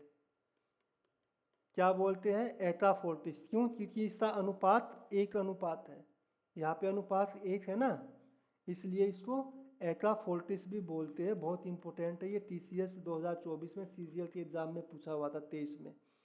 एसिटिक अम्ल CH3COOH, जिसको सिल्का भी बोलते हैं, ठीक है। जल में सिल्का की 7 से 8% मिलाने पे उसको विनेगर बोल देते हैं, ठीक है, सिल्का जो अचारों में रहता है। फॉर्मिक अम्ल चींटियों में होता है, चींटियों में या बिच्छू में होता है, जिससे दंत में होती, काटने से जहर उत्पन्न होता है, विष उत्पन्न होता है। टीला सेती बेरी, ये एनसीईआरटी की लाइन है, क्लास 11 चैप्टर की, रिवर्स पैटर्न्स ऑफ इंडिया। किसकी सहायक नदियाँ है? ये घाघरा की सहायक नदी है। ये CAPF AC UPSC का 2022 में पूछा हुआ क्वेश्चन था। AC CAPF नहीं देखना है, ये भी जो एग्जाम कंडक्टेड बॉडी है UPSC है, वो एनसीईआरटी से ही क्वेश्चन पूछती है, और एनसीईआरटी से ही रेलवे, TCS, SSC सब एनसीईआरटी से ही पूछते हैं। तो ये इंपॉर्टेंट इसलिए है क्योंकि ये बहुत एग्जाम में पूछा हुआ है। टीला सेती बेरी किस नदी की सहायक नदियाँ है? तो ये घाघरा नदी की सहायक नदियाँ है। घाघरा का ओरिजिन कहाँ से होता है? तो मेपचुआंगो, ये इंडियन नाम तो है नहीं, चाइनीज नाम है। और चाइनीज में तिब्बत मानसरोवर ये फेमस है। मानसरोवर झील जो है नेपाल के ऊपर में, वहाँ से होता है। मानसरोवर झील मेपचुआंगो से घाघरा नदी का ओरिजिन होता है। टीला सेताबेरी उससे संबंधित है। अब यहाँ पे कर्क रेखा है तो यहाँ पे माही नदी है। माही नदी 2 बार कर्क रेखा को काटती है, ये पॉइंट याद रखना है आपको। 2 बार। कौन सी? माही नदी। अब कर्क रेखा है, ये भारत को 8 भाग में काटती है। 23.5 डिग्री उत्तरी अक्षांश बोलते हैं, जो भारत को बीच में से उत्तरी भारत और दक्षिणी भारत में काटती है। तो आइए हम कर्क रेखा के बारे में जानते हैं। हम भारत का मैप बनाने की कोशिश करते हैं।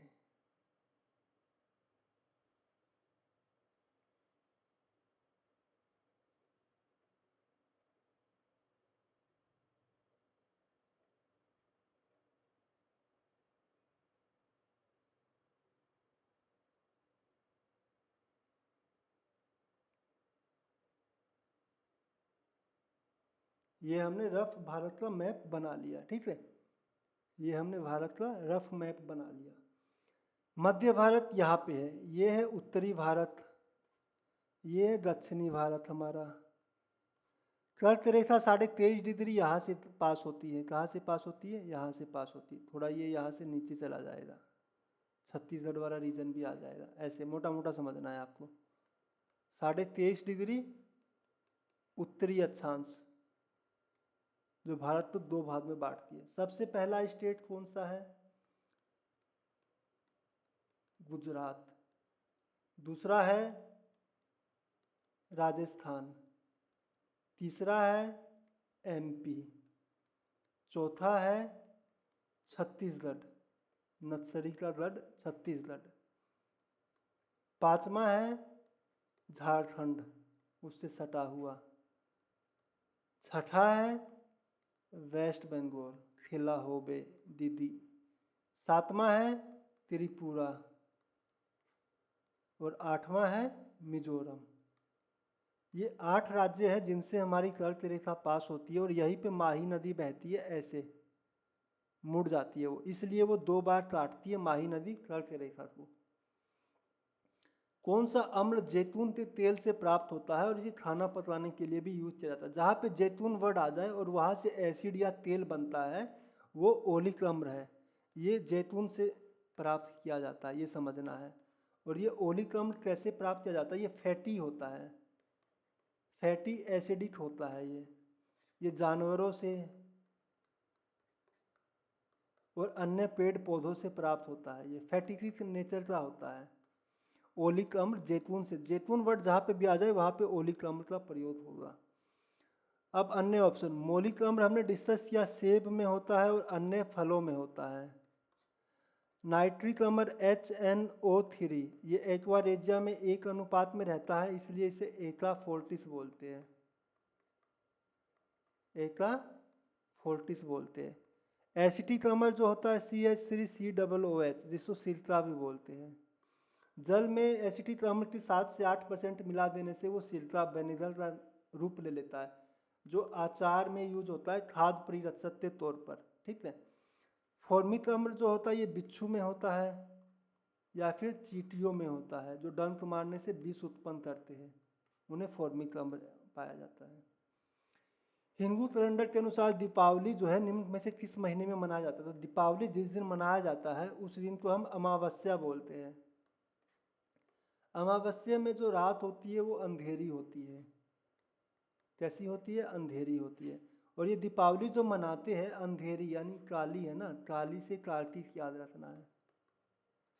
हिंदू के कार्तिक माह में दीपावली मनाए जाते हैं। आइए हम अन्य ऑप्शंस जो है और हिंदू कैलेंडर जो है उन्हें देखते हैं।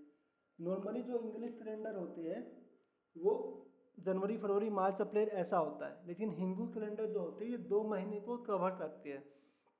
जैसे मार्च है, मार्च यानी चै, होली बोलते ना, होली के आगमन से भारत का नव वर्ष स्टार्ट होता है, तो वो नया हिंदू कैलेंडर है। हिंदू के अनुसार नया साल जो है होली के बाद ही मनाया जाता है।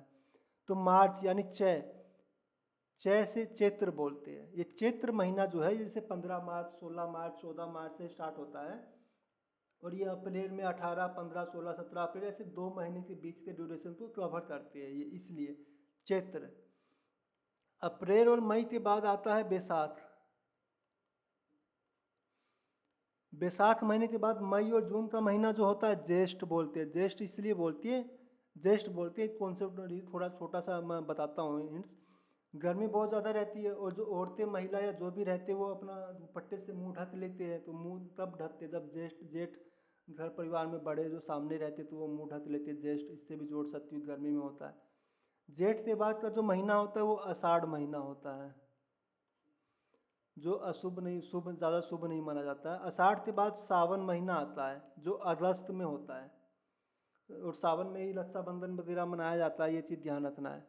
और अगस्त और सितंबर का महीना सावन के बाद भादो आता है, जिसको भाद्रपद भी बोलते हैं। और भाद्रपद के बाद आश्विन का महीना आता है। कौन सा महीना? आश्विन महीना। आश्विन के बाद कार्तिक महीना आता है। ठीक है, ये अक्टूबर नवंबर कार्तिक महीना आता है जिसमें दीपावली मनाई जाती है। ठीक है, और फिर अक्टूबर नवंबर और फिर नवंबर दिसंबर। नवंबर दिसंबर में जो फेस्टिवल नवंबर का जो आता है मार्गशीर्ष बोलते हैं उन्हें। ठीक है, क्या बोलती है? मार्गशीर्ष, नवंबर और दिसंबर को। और दिसंबर और जनवरी पौष बोलते हैं। मुंशी प्रेमचंद का उपन्यास पढ़ा है ना, पौष की रात, यानी वो दिसंबर के महीने में गेहूं की फसल थी और इतनी ज़्यादा ठंड पड़ी थी, पाला से ही वो फसल खराब हो गई, इसलिए उसने पूस की रात उपन्यास लिखा था। अब जनवरी, जनवरी को बोलते हैं माघ और फरवरी फै से फाल्गुन बोलते हैं। ठीक है, माघ से समझो माघी पर्व भी होता है, जो हमारा मकर संक्रांति का उत्सव होता है ना, उसको माघी पर्व भी बोलते हैं बहुत स्टेट में, जैसे पंजाब, कोलकाता, गुजरात में। तो ये चीज़ ध्यान रखना है। मैं आपको साफ से एक पैटर्न बता देता हूँ। मार्च अप्रैल से स्टार्ट करना है और मंथ ऐसे ही बढ़ता चला जाना है। मार्च है ना, सबसे पहले ये एक ट्रिक है। से आपको चैत्र से याद करना है, चैत्र। फिर बैसाख, फिर ज्येष्ठ यानी गर्मी में अपना मुंह ढक लेते हैं, गर्मी के चलते कवर कर लेते, ज्येष्ठ 3 हो गया। फिर आषाढ़, आषाढ़ के बाद फिर सावन, जुलाई और अगस्त का जो महीना होता है सावन। फिर अगस्त और सितंबर भाद्रपद बोलते हैं। ठीक है, फिर आश्विन, फिर कार्तिक में दीपावली मनाया जाता है और फिर मार्गशीर्ष। क्या होता है? मार्गशीर्ष, मार्गशीर्ष। ठीक है, ये नवंबर हो गया। फिर दिसंबर, पौष की रात, दिसंबर में पाला पड़ता है, बहुत ज़्यादा ठंड पड़ती है दिसंबर में। पौष यानी पूस की रात, उनकी गेहूं की फसल पूरी खराब हो गई थी। मुंशी प्रेमचंद का उपन्यास पौष। पौष के बाद जनवरी जो आता है माघ बोलते हैं, जिसमें मकर संक्रांति त्यौहार मनाया जाता है और माघ स्नान भी होता है, गुरु शंकर देव से संबंधित है। ये गंगा सागर कोलकाता में होता है, ये फेमस है। माघ सागर के बाद फरवरी, फरवरी से फै से फाल्गुन। ये हमारा हिंदू कैलेंडर है, ध्यान दीजिए। संविधान का कौन सा उपबंध ऑस्ट्रेलिया से संबंधित है? ऑस्ट्रेलिया से संबंधित है। न्यायपालिका, जुडिशियरी रिलेटेड जो भी प्रोविजंस है वो प्रोविजंस यूएसए से संबंधित है, यानी भारत की न्यायपालिका, पीआईआर, पब्लिक इंटरेस्ट लिटिगेशन, जनहित याचिका जो बोलते हैं वो सभी न्यायपालिका से संबंधित है। लेकिन एक अपवाद है, वो मैं बताता हूँ। गणराज्य की स्वतंत्रता, यानी जो अपना जो लॉ एंड ऑर्डर है ब्रिटिश का, संसद का जो कैसे संविधान नियम चलेंगे वो ब्रिटिश कॉलोनियल में था, तो वही सिस्टम हमने अपना लिया था। तो गणराज्य की स्वतंत्रता संकल्पना यानी प्रोविजंस ब्रिटिश से है। उच्चतम न्यायालय का परामर्शदर्श क्षेत्राधिकार, यानी जो अनुच्छेद 143 है ना, जो राष्ट्रपति जो उच्चतम न्यायालय से जो सलाह लेता है वो यही है। ये एकमात्र अपवाद है जो उच्चतम न्यायालय जुडिशियरी से संबंधित है और ये कनाडा से लिया गया है। ये प्रोविज़न ध्यान रखना है, ये डाउट वाला प्रोविज़न है ये।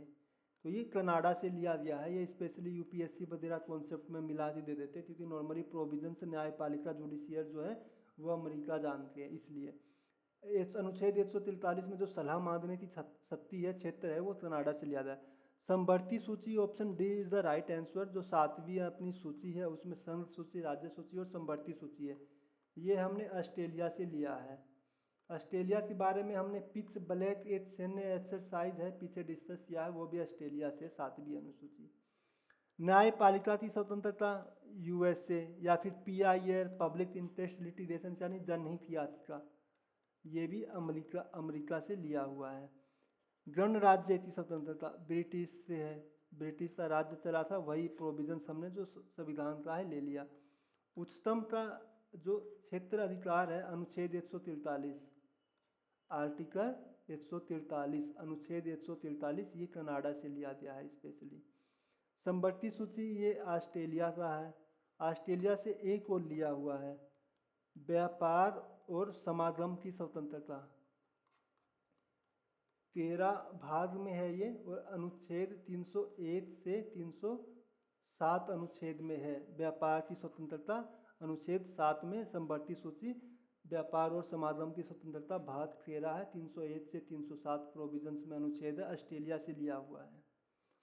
1894 में विलियम स्लेमसन ने किस वैज्ञानिक के साथ मिलकर यह प्रमाणित किया कि हवा में भी एक तत्व उपस्थित है जो उस टाइम अननोन था, उसकी खोज नहीं हुई थी, जिसे आर्गन नाम दिया जाता है। सबसे पहले हम जानते हैं आर्गन जो है ये अपने जो प्रकृति है उसमें 0.01% मात्रा में है, और ये सबसे ज़्यादा, और ये क्या है, सबसे ज़्यादा मात्रा में है किस चीज़ में, अक्रिय गैस में, ये कॉन्सेप्ट आता है। प्रचुर मात्रा में कौन सी अक्रिय गैस पृथ्वी के वातावरण में मौजूद है, तो ये आर्गन है 0.01%। इसकी खोज की थी रोल्ड लेले ने, रेमसे और लेले नाम आता है, तो लेले से लेले और रेमसे, इसने खोज की थी आर्गन की। अक्रिय गैस जिनको नोबल गैस भी बोलते हैं, नोबल इसलिए बोलती क्योंकि ये बहुत सज्जन है, क्योंकि जो इनका आउटर शेयर होता है ना वो भरा रहता है 8 कोष्ठक से, 1 2 3 4 5 6 7 8, इन्हें अष्टक भी बोलते हैं इन्हें। ये पूरा रहता है, ये इनका जो बाहरी शेल जो है ये पूरा रहता है, ये किसी और भी तत्व के साथ ये रिएक्शन नहीं करते हैं, क्रिया नहीं करते, इसलिए इन्हें अक्रिय गैस बोलते हैं। ठीक है, और ये आवर्त सारणी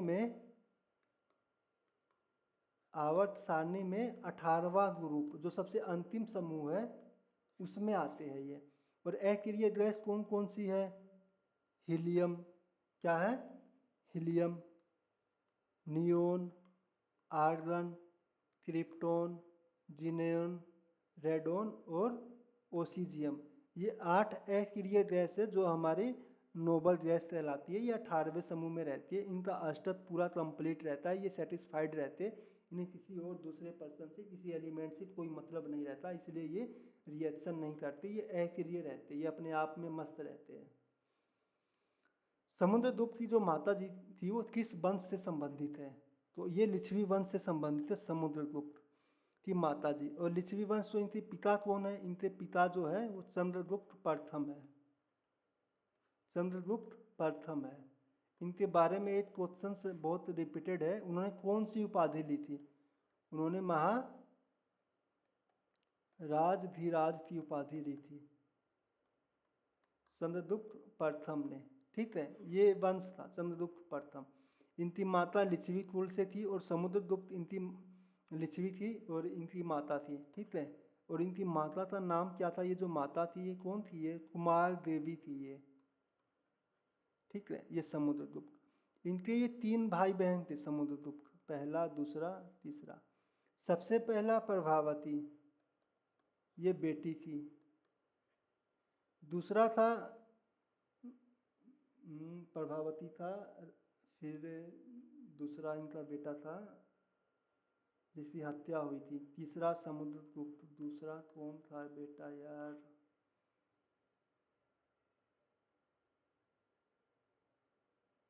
कोई दूसरा बेटा था वो नाम ध्यान नहीं आ रहा है। बंगाल के जो गोंड जो वंश थे उन प्रभावती जो था, गोंड वंश जो थे उन्होंने इन पे आक्रमण किया था, तो इनके जो भाई थे राजा हर्षवर्धन थे या राजवर्धन थे, सॉरी राजवर्धन थे, अब आया राजवर्धन थे, उनकी लड़ाई हुई थी। शुरू में लड़ाई ऐसे हुई थी, प्रभावती गुप्त के जो पति थे उनसे इस वंश से लड़ाई हुई थी, तो उन्होंने इससे पति को मार दिया था। राज्यवर्धन जो है बदला लेने गए, तो राज्यवर्धन ने इस गोंड के शासक को मार दिया था।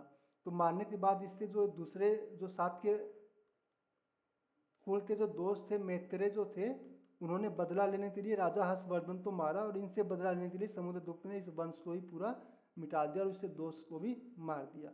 ये इनका स्ट्रक्चर था। तो सबसे पहले गुप्त वंश जो है उसकी स्थापना की थी श्रीगुप्त ने। इन्होंने नॉर्मली महाराज की उपाधि ली थी। फिर घटोत्कच आया।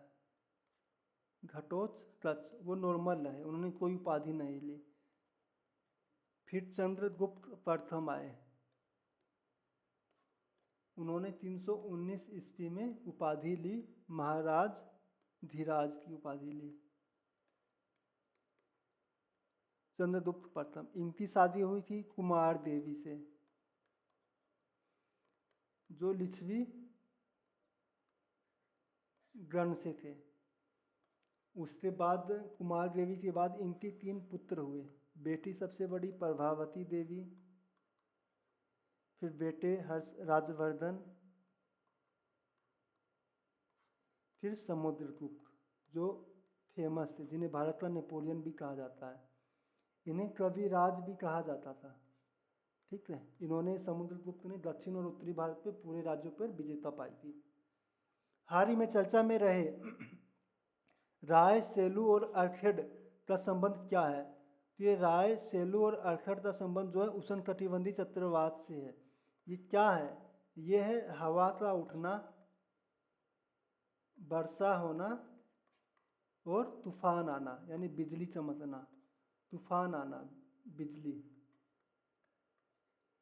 बिजली चमकना, ये पूरा चक्रवात है। ये टाइप का क्या है? तूफान है, उष्णकटिबंधीय चक्रवात है।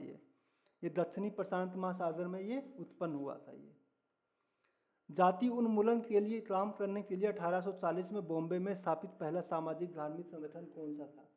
ये 1840 है, इसको स्पेशली 1839 माना जाता है। 1839 में परमहंस मंडली की स्थापना हुई थी। जिसकी स्थापना किसने की थी? परमहंस मंडली की स्थापना हुई थी गुलजाराम मेहताबी और आत्माराम पांडुरंगा।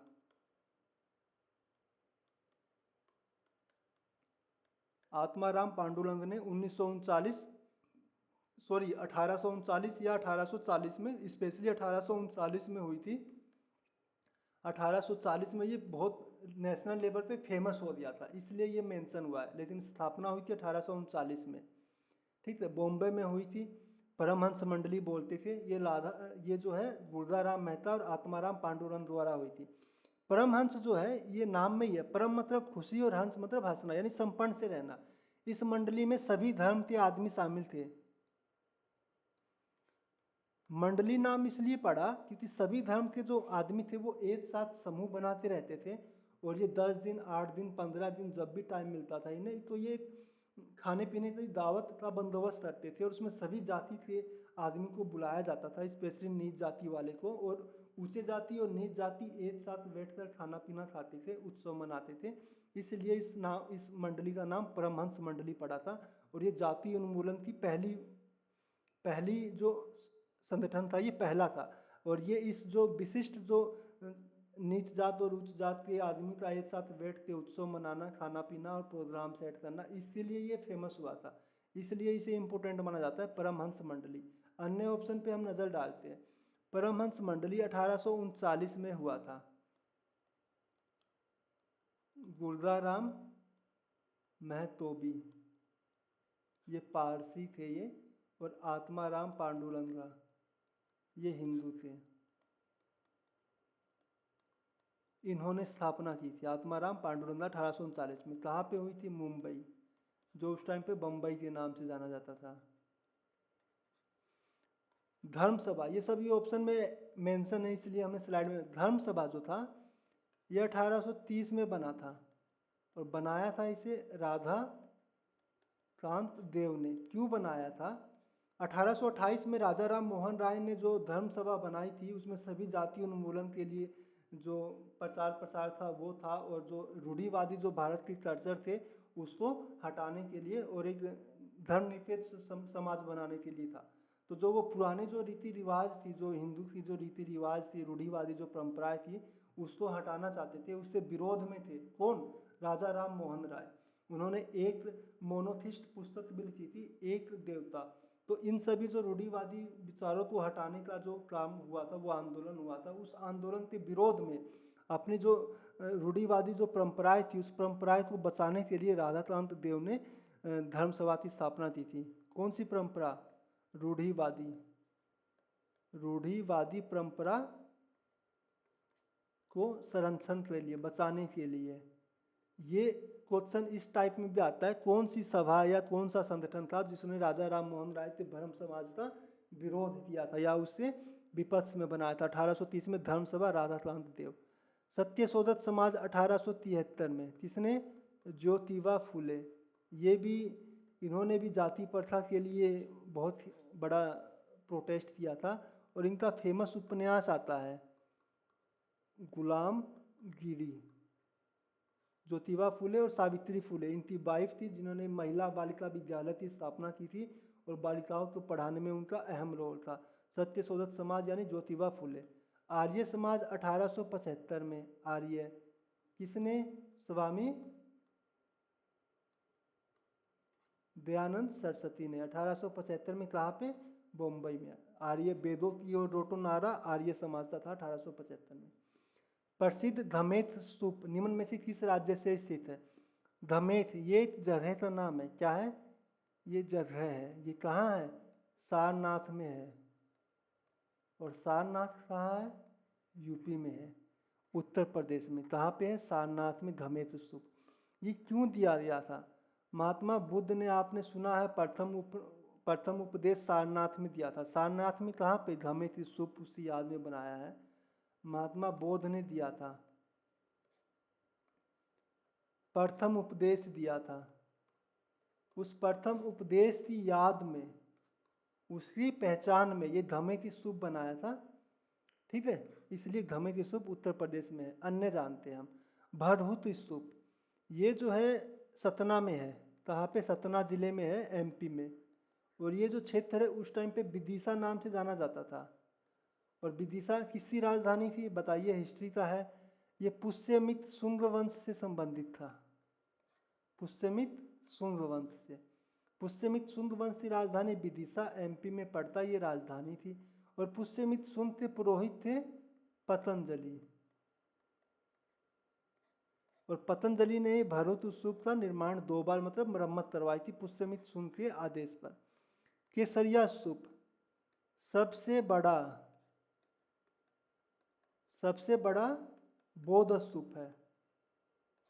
सबसे बड़ा बौद्ध स्तूप, सबसे बड़ा बौद्ध स्तूप केसरिया कहाँ है? चंपारण जिले में है। चंपारण कहाँ पड़ता है? हमारा बिहार में। सांची ये कहाँ है? सांची स्तूप एमपी में है। कहाँ पे है? रायसेन जिला में है। हम ट्रेन से जाते हैं तो ये स्तूप नजर आता है। सांची यानी एमपी में है, मध्य प्रदेश। ये भी बौद्ध स्तूप से संबंधित है, महात्मा बुद्ध से संबंधित है। विवेकानंद रोक यानी चट्टान का जो मेमोरियल है, कहाँ पे स्थित है? विवेकानंद से सबसे फेमस है 12 जनवरी। क्या? 12 जनवरी क्या है? राष्ट्रीय युवा दिवस, नेशनल यूथ डे। 12 जनवरी विवेकानंद जी के याद में मनाया जाता है, जन्मदिन के याद में, राष्ट्रीय युवा दिवस। विवेकानंद जो मेमोरियल है ये सभी जानती है तमिलनाडु में। तमिलनाडु में कहाँ है? ये कन्याकुमारी में है। ये क्यों बना था? ये 1892 में, जो 1893 में शिकागो में जो उन्होंने धर्म सम्मेलन में जो आप भाषण दिया था, उससे 1 वर्ष पहले 1892 में ये इन्होंने तमिलनाडु का दौरा किया था। और वो दौरा स्पेशली कन्याकुमारी में किया था। ठीक है, तो उस दौरे की याद में कन्याकुमारी में जो चट्टान को काट के जो है ये मेमोरियल बनाया था। और साथ में वहाँ पे मंडप भी बनाया था, यानी उनके रहने का आवास भी बनाया था। कन्याकुमारी में विवेकानंद मेमोरियल में, ठीक है, 1892 में। और उससे एक वर्ष बाद 1893 में धर्म सम्मेलन के लिए कहाँ पहुंचे थे? शिकागो पहुंचे थे, ठीक है। अब समझते हैं विवेकानंद, स्वामी विवेकानंद, इनका मूल नाम क्या था? नरेंद्र दत्त, नरेंद्र दत्त।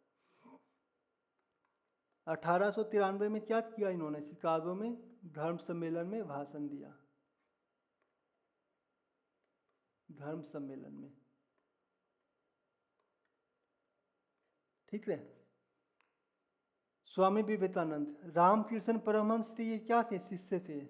रामकृष्ण परमहंस के शिष्य थे ये, और रामकृष्ण परमहंस के शिष्य थे, इसलिए इन्होंने रामकृष्ण मिशन की भी स्थापना की। रामकृष्ण मिशन की स्थापना की कब किया? 1897 में। कहाँ पे किया?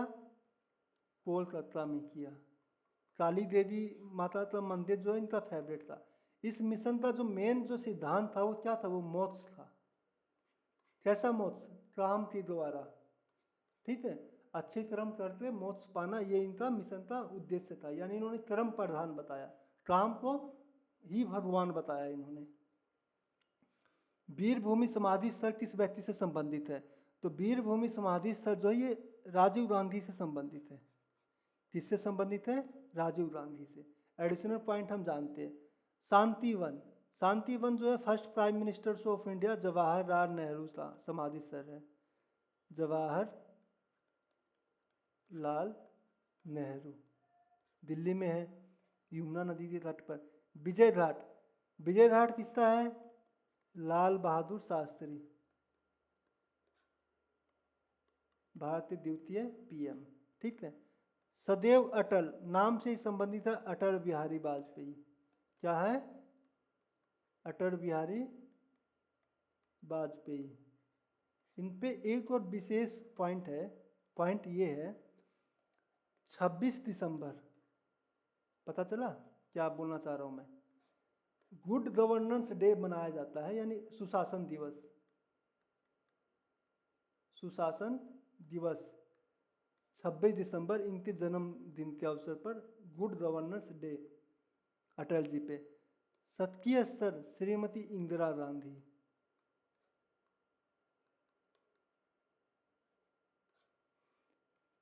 वीरभूमि राजीव गांधी। और समता यानी सभी एक बराबर बाबू जगजीवन सिंह, ठीक है। ये स्लाइड ध्यान रखना है, एडिशनल पॉइंट। हाल ही में प्रधानमंत्री नरेंद्र मोदी ने जेड मोड सुरंग का उद्घाटन क्या की जगह? जेड मोड यानी जेड टाइप का ये सुरंग है, जेड मोड टाइप का ये सुरंग का उद्घाटन कहाँ किया? जम्मू कश्मीर में किया है। और जेड से ये याद रखिए जोड़जीरा, ये जोड़जीरा दर्रा का पार्ट है, ये क्या है? जोड़जीरा दर्रा का हिस्सा है ये, ठीक है। और ये हिस्सा जोड़जीरा दर्रा किसको जोड़ता है? ये लेह और लद्दाख को जोड़ता है, ये पॉइंट ध्यान रखना है। यही पॉइंट था जोड़जीरा, यहाँ पे लिखना था, साफ स्लाइड है। जोड़जीरा लेह और लद्दाख को जोड़ता है जोड़जीरा। ये जेड मोड टाइप का सुरंग है, जेड आकार का, इसलिए जोड़जीरा से संबंधित है। और जेड से जम्मू कश्मीर भी है। राष्ट्रीय खेल दिवस किसके जन्मदिन पर मनाया जाता है? राष्ट्रीय खेल दिवस मनाया जाता है मेजर ध्यानचंद के जन्मदिन पे, और जो है 29 अगस्त। और ये क्यों मनाया जाता है? सैयद मुश्ताक अली क्रिकेट से संबंधित है, ये क्रिकेट ट्रॉफी भी है। विश्वनाथ आनंद ये चेस से संबंधित है, ये हमारे क्रिकेट बल्ले से संबंधित है, आईपीएल। कपिल देव भी क्रिकेट से संबंधित है। मेजर ध्यानचंद 29 अगस्त को मनाया जाता है राष्ट्रीय नेशनल खेल दिवस। क्यों मनाया जाता है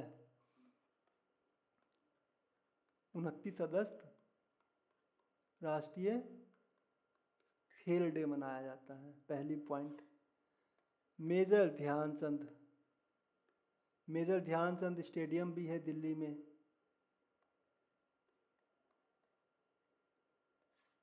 तीसरी बात, जो फाइनल बात है, 1928, 1932, 1936 में जो ओलंपिक गेम हुए थे ना, इन तीनों में कैप्टेंसी मेजर ध्यानचंद स्टेडियम की अगुवाई में भारत ने तीनों कंटिन्यू गोल्ड जीता था ओलंपिक में। हॉकी में, किसमें? हॉकी गेम में 3 गोल्ड मेडल। कैसा?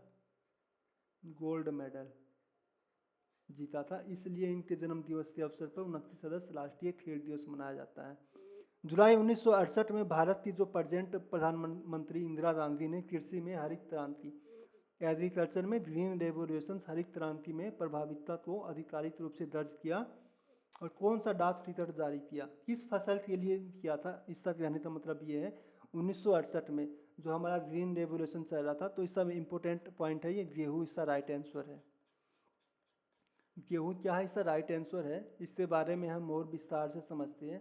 पहले आप ये स्लाइड देखो, ये 1968 में है, ये गेहूँ उत्पादन में है। इंडिया भारत सरकार व्हीट रेवोल्यूशन, गेहूँ क्रांति, 20 पैसे का ये डाक टिकट जारी हुआ था। ये डायग्राम समझो, 1951 के पास जब देश आज़ाद हुआ ना, तो गेहूँ का उत्पादन इतना लेवल पे था, और 1968 में यानी 17 साल बाद ये जो है डबल ट्रिपल हो गया ये, ठीक है, गेहूँ उत्पादन क्रांति। ये क्यों हुआ, इसके पीछे रीजन था। 1951 से 56 प्रथम पंचवर्षीय योजना, प्रथम पंचवर्षीय योजना, पंचवर्ष योजना, और 1956 से 61 सेकंड, और 1961 से 1966 थर्ड। प्रथम यानी हेड, फर्स्ट आदमी जो आता है वो हेड रहता है। तो प्रथम यानी हेड, यानी ये हेलार्ड डोमर मॉडल पर आधारित थी। किस पे आधारित था? हेलार्ड डोमर मॉडल पर आधारित था। द्वितीय हमारे महान सांख्यिकी पीसी महालनोबिस पे आधारित था। ये महालनोबिस मॉडल पे आधारित था। और तीसरी जो अर्थव्यवस्था थी ना 1961 से 66, उसका मेन जो फल था वो आत्मनिर्भर भारत था। आत्मनिर्भर भारत, आत्मनिर्भर में भी कैसा भारत कि हम अपने खाने पीने की चीज़ें, गेहूँ क्रांति जो एग्रीकल्चर से सपोर्ट है, दूध, ये सब चीज़ हम अपना सेल्फ प्रोडक्शन करेंगे, हम उस पर आत्मनिर्भर बनेंगे। 1961 से 66 तीसरी पंचवर्षीय योजना में लाया था। इस योजना में हरित क्रांति, श्वेत क्रांति, बहुत सी क्रांति लाई गई थी, ठीक है। स्वामीनाथन कमेटी की रिपोर्ट भी आई थी, और स्वामीनाथन हरित क्रांति के लिए भी उन्होंने बहुत योगदान किया था। ये स्वामीनाथन था, 1966 का। अब बात आती है हरित क्रांति। हरित क्रांति में दो उत्पादन, जो दो फसल थे वो मेन थे। ये तो गेहूँ था और दूसरा चावल था। तो 1968 के आसपास में क्यों हुआ, 17 साल बाद इतना लेट क्यों हुआ? क्योंकि जो भारत में जो गेहूँ चावल की जो मेन फसल थी, जो अनाज की जो बीज थे ना, वो बीज नॉर्मल बीज थे। वो कम बारिश में या तेज़ तूफान आंधी में, तेज़ टेम्परेचर में वो बीज सफल नहीं हो पाते थे, उनका उत्पादन उतना अच्छा नहीं रहता था। तो क्या हुआ, हाइब्रिड बीज बने। कैसे बीज बने? हाइब्रिड बीज बनाई गई थी भारतीय कृषि अनुसंधान संस्थान ICAR दिल्ली के द्वारा। अब वो बीज बनी थी, वो बीज ऐसे हाइब्रिड बनी थी, वो कम वाटर, कम पानी, टेम्परेचर, मतलब मौसम के अनुकूल, मौसम चेंज हो तो वो उसमें एफर्ट कर ले, उसमें सक्सेस हो जाए। तो वो बीज के नाम बहुत इंपॉर्टेंट है, बीज के नाम आपको ध्यान रखना है। सबसे पहले चावल, चावल के जो दो बीज थे ना, एक तो जया था और दूसरा रत्ना था। क्या था? जया और रत्ना, दो चावल की हाइब्रिड बीज लॉन्च हुए थे। गेहूं में सोनालिका, सोनालिका नाम से ट्रैक्टर भी आता था, ये ध्यान रखना है, सोनालिका। और कल्याण सोना, कल्याण सोना, ठीक है। ये दो बीज, सोना गोल्ड गेहूं जो है पीले होता है और सोना जैसा चमकता है, इसलिए सोना सोना। सोनालिका और कल्याण सोना ये गेहूं की दो बीज लॉन्च हुए थे, और चावल की जया और रत्ना दो लॉन्च हुए थे। इस आधार पर भारत ने हरित क्रांति में आत्मनिर्भरता पाई थी, और ये डाक टिकट इसी विषय पर लॉन्च हुआ था इंदिरा गांधी द्वारा। मोह असमर्थता या डिसकनेक्टिविटी जो है, पृथ्वी की जो भूपटल है उसे किससे अलग करती है? इसे समझते हैं हम, मोह आसंता। इसका एक हमारे पास कॉन्सेप्ट है, इसका आंसर मैं बाद में बताता हूँ, पहले आप समझिए। सॉरी, मैंने जो याद किया है, कमल और गला, शरीर के दो पार्ट है, दोनों को याद करना है, ठीक है। कमल और गला ये है, अब इनको लिखिए आप। भूपटल ऐसे होती है ना, लॉन्जिट्यूडनल लंबवत, क मैं ल ग ला। कैसे कौन रोड सबसे ऊपर आती है, ये ऊपरी पटल, जो पृथ्वी की ऊपरी पटल है ना, और निचली पटल, भूपरत जो है ऊपरी और निचली को अलग करती है। मैं से मोहो जो अभी यूज हुआ है, ऊपरी और निचली आ गई, अब निचली पटल और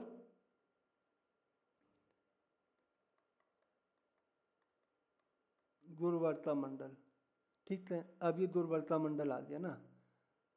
अब रे से रेपिटी, क्या है, लेपिटी, निचली, अब ये दुर्वर्ता मंडल, कैसी दुर्वर्ता मंडल में, ऊपरी आएगी ना, ये उपली, ऊपर वाली दुर्वर्ता मंडल और नीचे वाली मंडल, यानी पटल, यानी लेयर। अब कैमर गला, यानी गुटेन वर्ग, अभी नीचे है तो नीचे यहाँ पे लो, निचली मंडल और ऊपरी कोर यानी आंतरिक कोर, रे यानी लेहमैन, यानी ये ऊपर है तो यहाँ पे ऊपरी रो, ऊपरी कोर और निचली कोर, ये कॉन्सेप्ट है। कॉनरोड, महो, रेपिटी, गुटेनबर्ग और रेहमैन। आइए ऑप्शन पर नजर डालते हैं।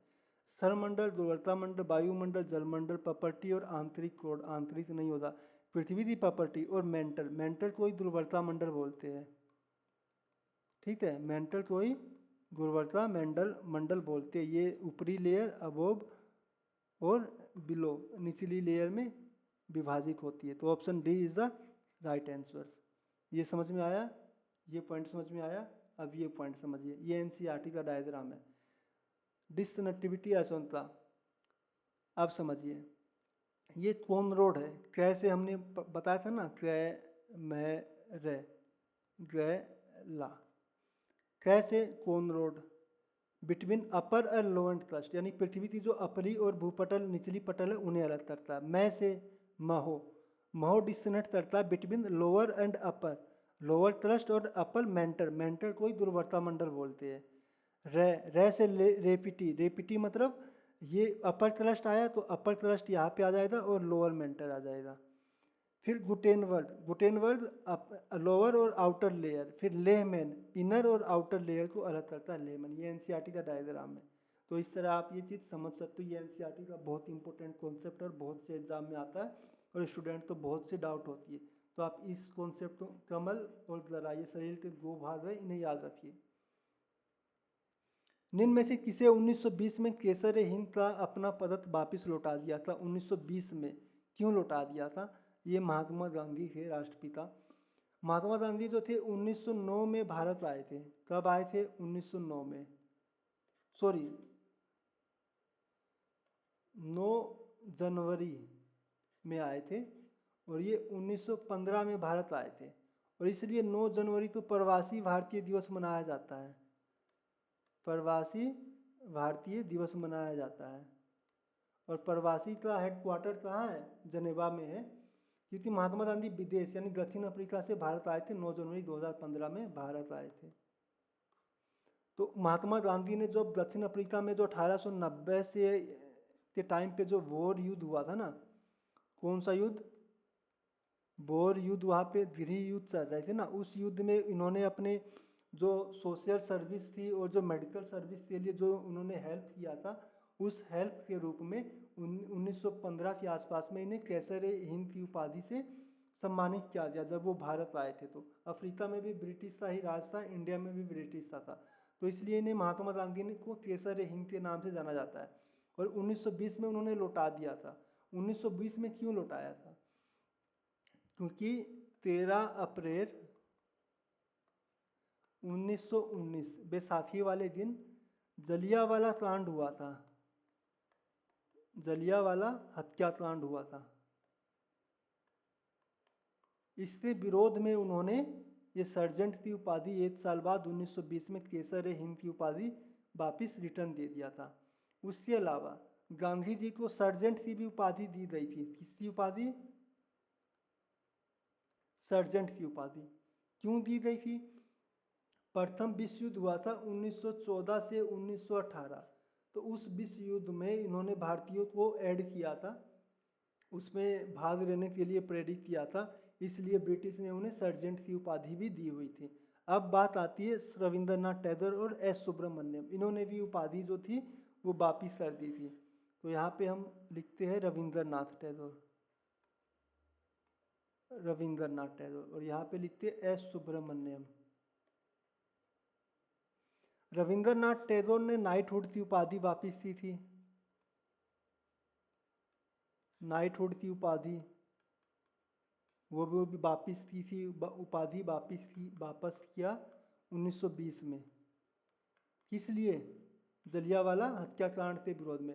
एस सुब्रमण्यम जो थी वायसराय की सदस्यता में मेंबर थे, वायसराय की सदस्यता थी इनके पास, तो इन्होंने इस सदस्यता से इस्तीफा दे दिया था, इस्तीफा दे दिया था। त्याग पत्र की उपाधि दे दी थी इन्होंने, सुब्रमण्यम अय्यर ने, ये पॉइंट ध्यान रखना है।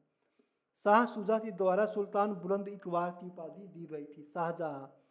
शाहजहां ने सुल्तान बुलंद इकबाल की उपाधि दी हुई थी। वो उपाधि किसे दी हुई थी? उन्होंने ये उपाधि दी थी अपने सबसे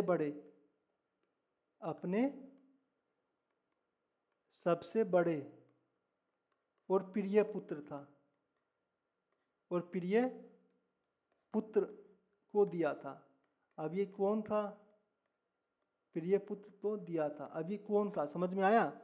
दारा सिकोह था।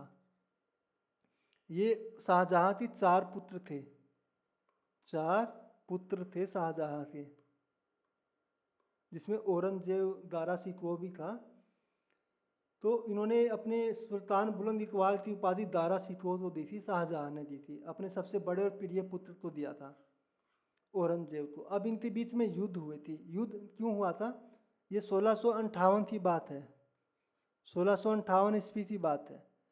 औरंगजेब दक्कन प्रांत में औरंगजेब किसी अभियान में गया हुआ था, तो उस दौरान शाहजहां का जो हेल्थ इशूज आ गया था, तबीयत खराब हुआ था, तो ये अफवाह मिली, ये उन्हें समाचार मिला कि शाहजहां अपना जो सल्तनत की जो उपाधि, राजा सम्राट की जो उपाधि अपने बड़े पुत्र और प्रिय पुत्र दारा सिकोह को देना चाह रहे। इस गुस्से में, विरोध में वो औरंगजेब दक्कन छोड़ के वापिस से वो शाहजहां के पास सल्तनत में आया। आने के बाद शाहजहां और दारा सिकोह के बीच युद्ध हुआ। औरंगजेब वर्सेज दारा सिकोह में क्या हुआ? युद्ध हुआ।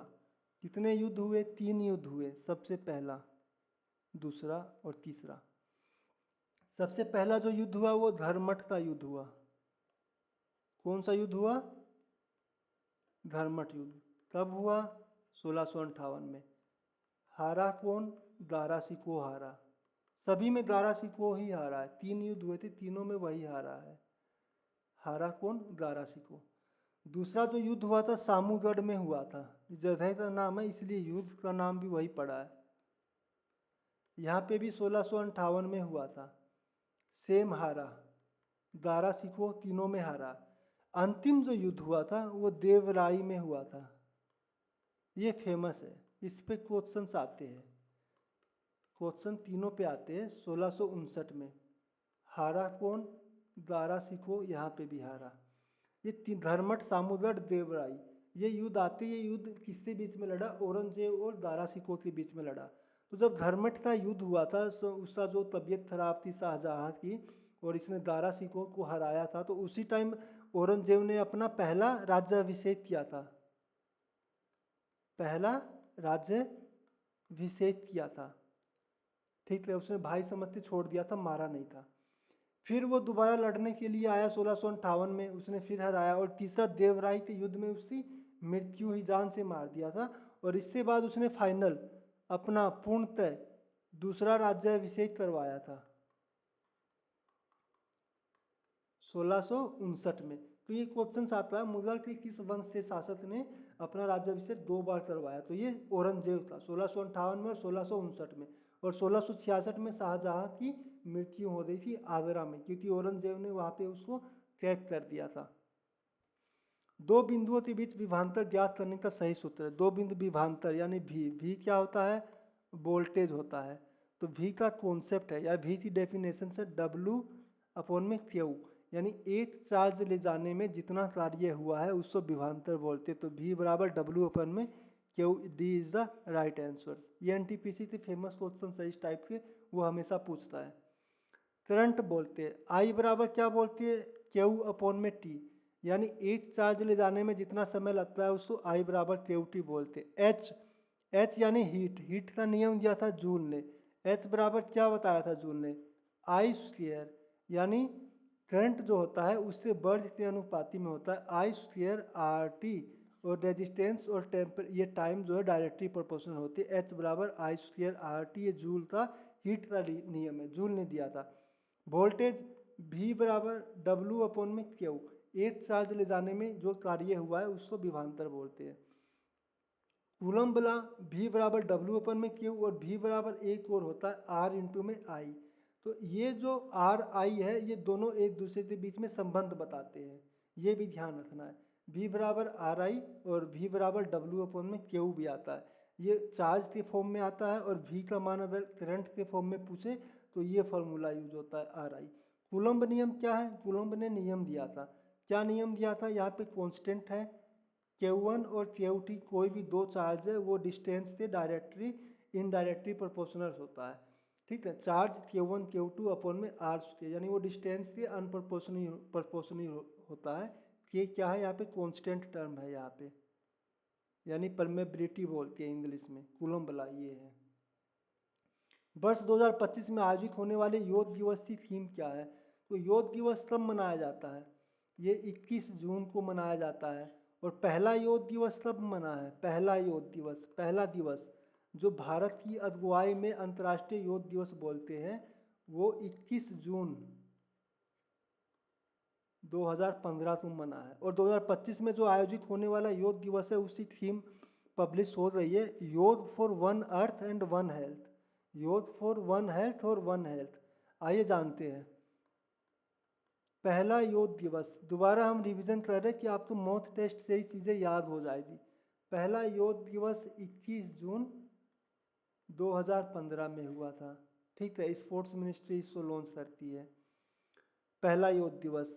और अभी जो योग दिवस मनाया जाता है वो 21 जून को मनाया जाता है। One health for one earth for one health इसका मोटो है, यानी इसकी थीम है। वे वस्तु जो एक निश्चित समय अंतराल में गैप में अपनी स्पीड यानी गति को वापस दोहराते हैं उन्हें आवर्त गति कहते हैं, यानी एक समय में वो चीज़ वापस उसी लोकेशन पे आती है और जाती है, इसे आवर्त गति कहती है। इंग्लिश में इसको पीरियोडिक मोशन कहते हैं, ठीक है। ये चीज़ ध्यान रखना है, पीरियोडिक मोशंस। आइए हम समझते हैं ये पीरियोडिक मोशंस है। ये सेटअप है, यहाँ पे एक बॉल छोड़ दी हमने, यहाँ से ए पॉइंट से एक बॉल छोड़ दी, वो यहाँ पे जाएगा ऐसे वापिस उसी मोशंस में वो पीछे आएगा जाएगा। तो एक निश्चित समय में वो अप और डाउन हो रहा है, इसलिए इसको पीरियोडिक मोशन बोलते हैं। पीरियोडिक मतलब एक फिक्स टाइम पैटर्न, मोशन यानी गति, हिंदी में इसको आवर्त गति बोलते हैं। कौन सी गति, आवर्त गति बोलते हैं। ये हो गया। अब यहाँ पे एक स्लाइड है, ये आवर्त गति जो पेंडुलम होता है ना, पेंडुलम अपनी घड़ी जो होती है, पेंडुलम घड़ी होती है ना अपनी, ये घड़ी है, ये सुई है, ये ठीक है। इसमें इस टाइप में एक पैटर्न होता है, पेंडुलम घड़ी होती है, इसमें एक बोब होता है जो ऐसे ऐसे ऐसे ऐसे जो इस टाइप में जो बोब जो होती है वो इस टाइप में आती है ना, जो पेंडुलम घड़ी की जो बोब होती है वो इधर आती है फिर इधर जाती है, आती है जाती है आती है जाती है, घंटा बजता है। इस पेंडुलम गति का पे एक कॉन्सेप्ट है टी, इसका जो टाइम है वो 2 पाई पाई है ये रूट में L अपॉन में G पे डिपेंड करता है, ये इसका फार्मूला है। यानी इस पेंडुलम घड़ी को हम अंतरिक्ष पे ले जाए, बोलते हैं ना अंतरिक्ष में ले जाए, चंद्रमा पर ले जाए, तो उससे समय में क्या प्रभाव पड़ता है, इस टाइप के क्वेश्चन जो आते हैं वो इसी कॉन्सेप्ट पे आते हैं। T बराबर 2π√G। अगर उसकी लंबाई बढ़ती है, घड़ी की ये जो बॉब है इस बॉब की लंबाई बढ़ जाती है तो ये रूट हो जाएगा, तो उसका टाइम पीरियड भी क्या होगा, बढ़ जाएगा। ठीक है, क्योंकि ये डायरेक्टली प्रोपोर्शनल है और रूट में G है, अपॉन में G है, ग्रेविटी है, ये ग्रेविटी बढ़ता है तो ये नीचे नंबर बढ़ेगा तो ये पॉइंट कम हो जाएगा ना, तो टाइम का मान घट जाएगा, क्या होगा, घट जाएगा। और ग्रेविटी घटती है तो ये मान फिर बढ़ जाएगा, इस टाइप में कॉन्सेप्ट आता है। तो ये एक कॉन्सेप्ट ये भी है कि जो वो टाइम है वो किस पे डिपेंड करता है, 2/π ये कॉन्स्टेंट है, क्या है ये, कॉन्स्टेंट है। अब जो मेन है वो इस पे है, अपॉन में L अपॉन में G, यानी वो लंबाई और ग्रेविटी पे डिपेंड करता है। लंबाई बढ़ेगा तो टाइम भी बढ़ेगा और ग्रेविटी बढ़ेगा तो ये टाइम छोटा हो जाएगा, माइनस हो जाएगा। ये भाग का सवाल है, जैसे 10/5 का मान 2 आया, अब 5 का मान बढ़ा दिया, 10 को मान लो 10 कर दिया, बढ़ा दो तो ये 1 आया, तो नीचे मान बढ़ने से ऊपर का मान छोटा हो जाता है, उल्टा हो जाता है। तो ये कॉन्सेप्ट था T बराबर 2π√G। ये हमारे 40 क्वेश्चन का मॉक टेस्ट कंप्लीट होता है और ये हमारा रिजल्ट ऑफ मॉक टेस्ट है। जिनके +34 स्कोर हुए राइट क्वेश्चन वो एक्सीलेंट लेवल पे जा रहे हैं, उनकी तैयारी बहुत ही बेस्ट है, वो तैयारी को मेंटेन रखें, कंटिन्यू स्टडी मेंटेन रखें। वेरी गुड स्कोर +28 है, इन्हें और इम्प्रूवमेंट की जरूरत है। जो सिलेबस या कॉन्सेप्ट उनका छूटा हुआ है उसको रिवीजन करने की जरूरत है, उन्हें अपना स्कोर और यानी उनका प्री पास हो जाएगा। मेंस के लिए उन्हें अभी से ही जोर लगाना पड़ेगा क्योंकि NTPC में CBT1 CBT2 होता है। ठीक है, ये रिजल्ट ये बता रहा है। +34 सेफ जोन में है, +28 जो है CBT1 हो जाएगा, CBT2 के लिए उन्हें और पढ़ना पड़ेगा, अपनी तैयारी कंटिन्यू रखें।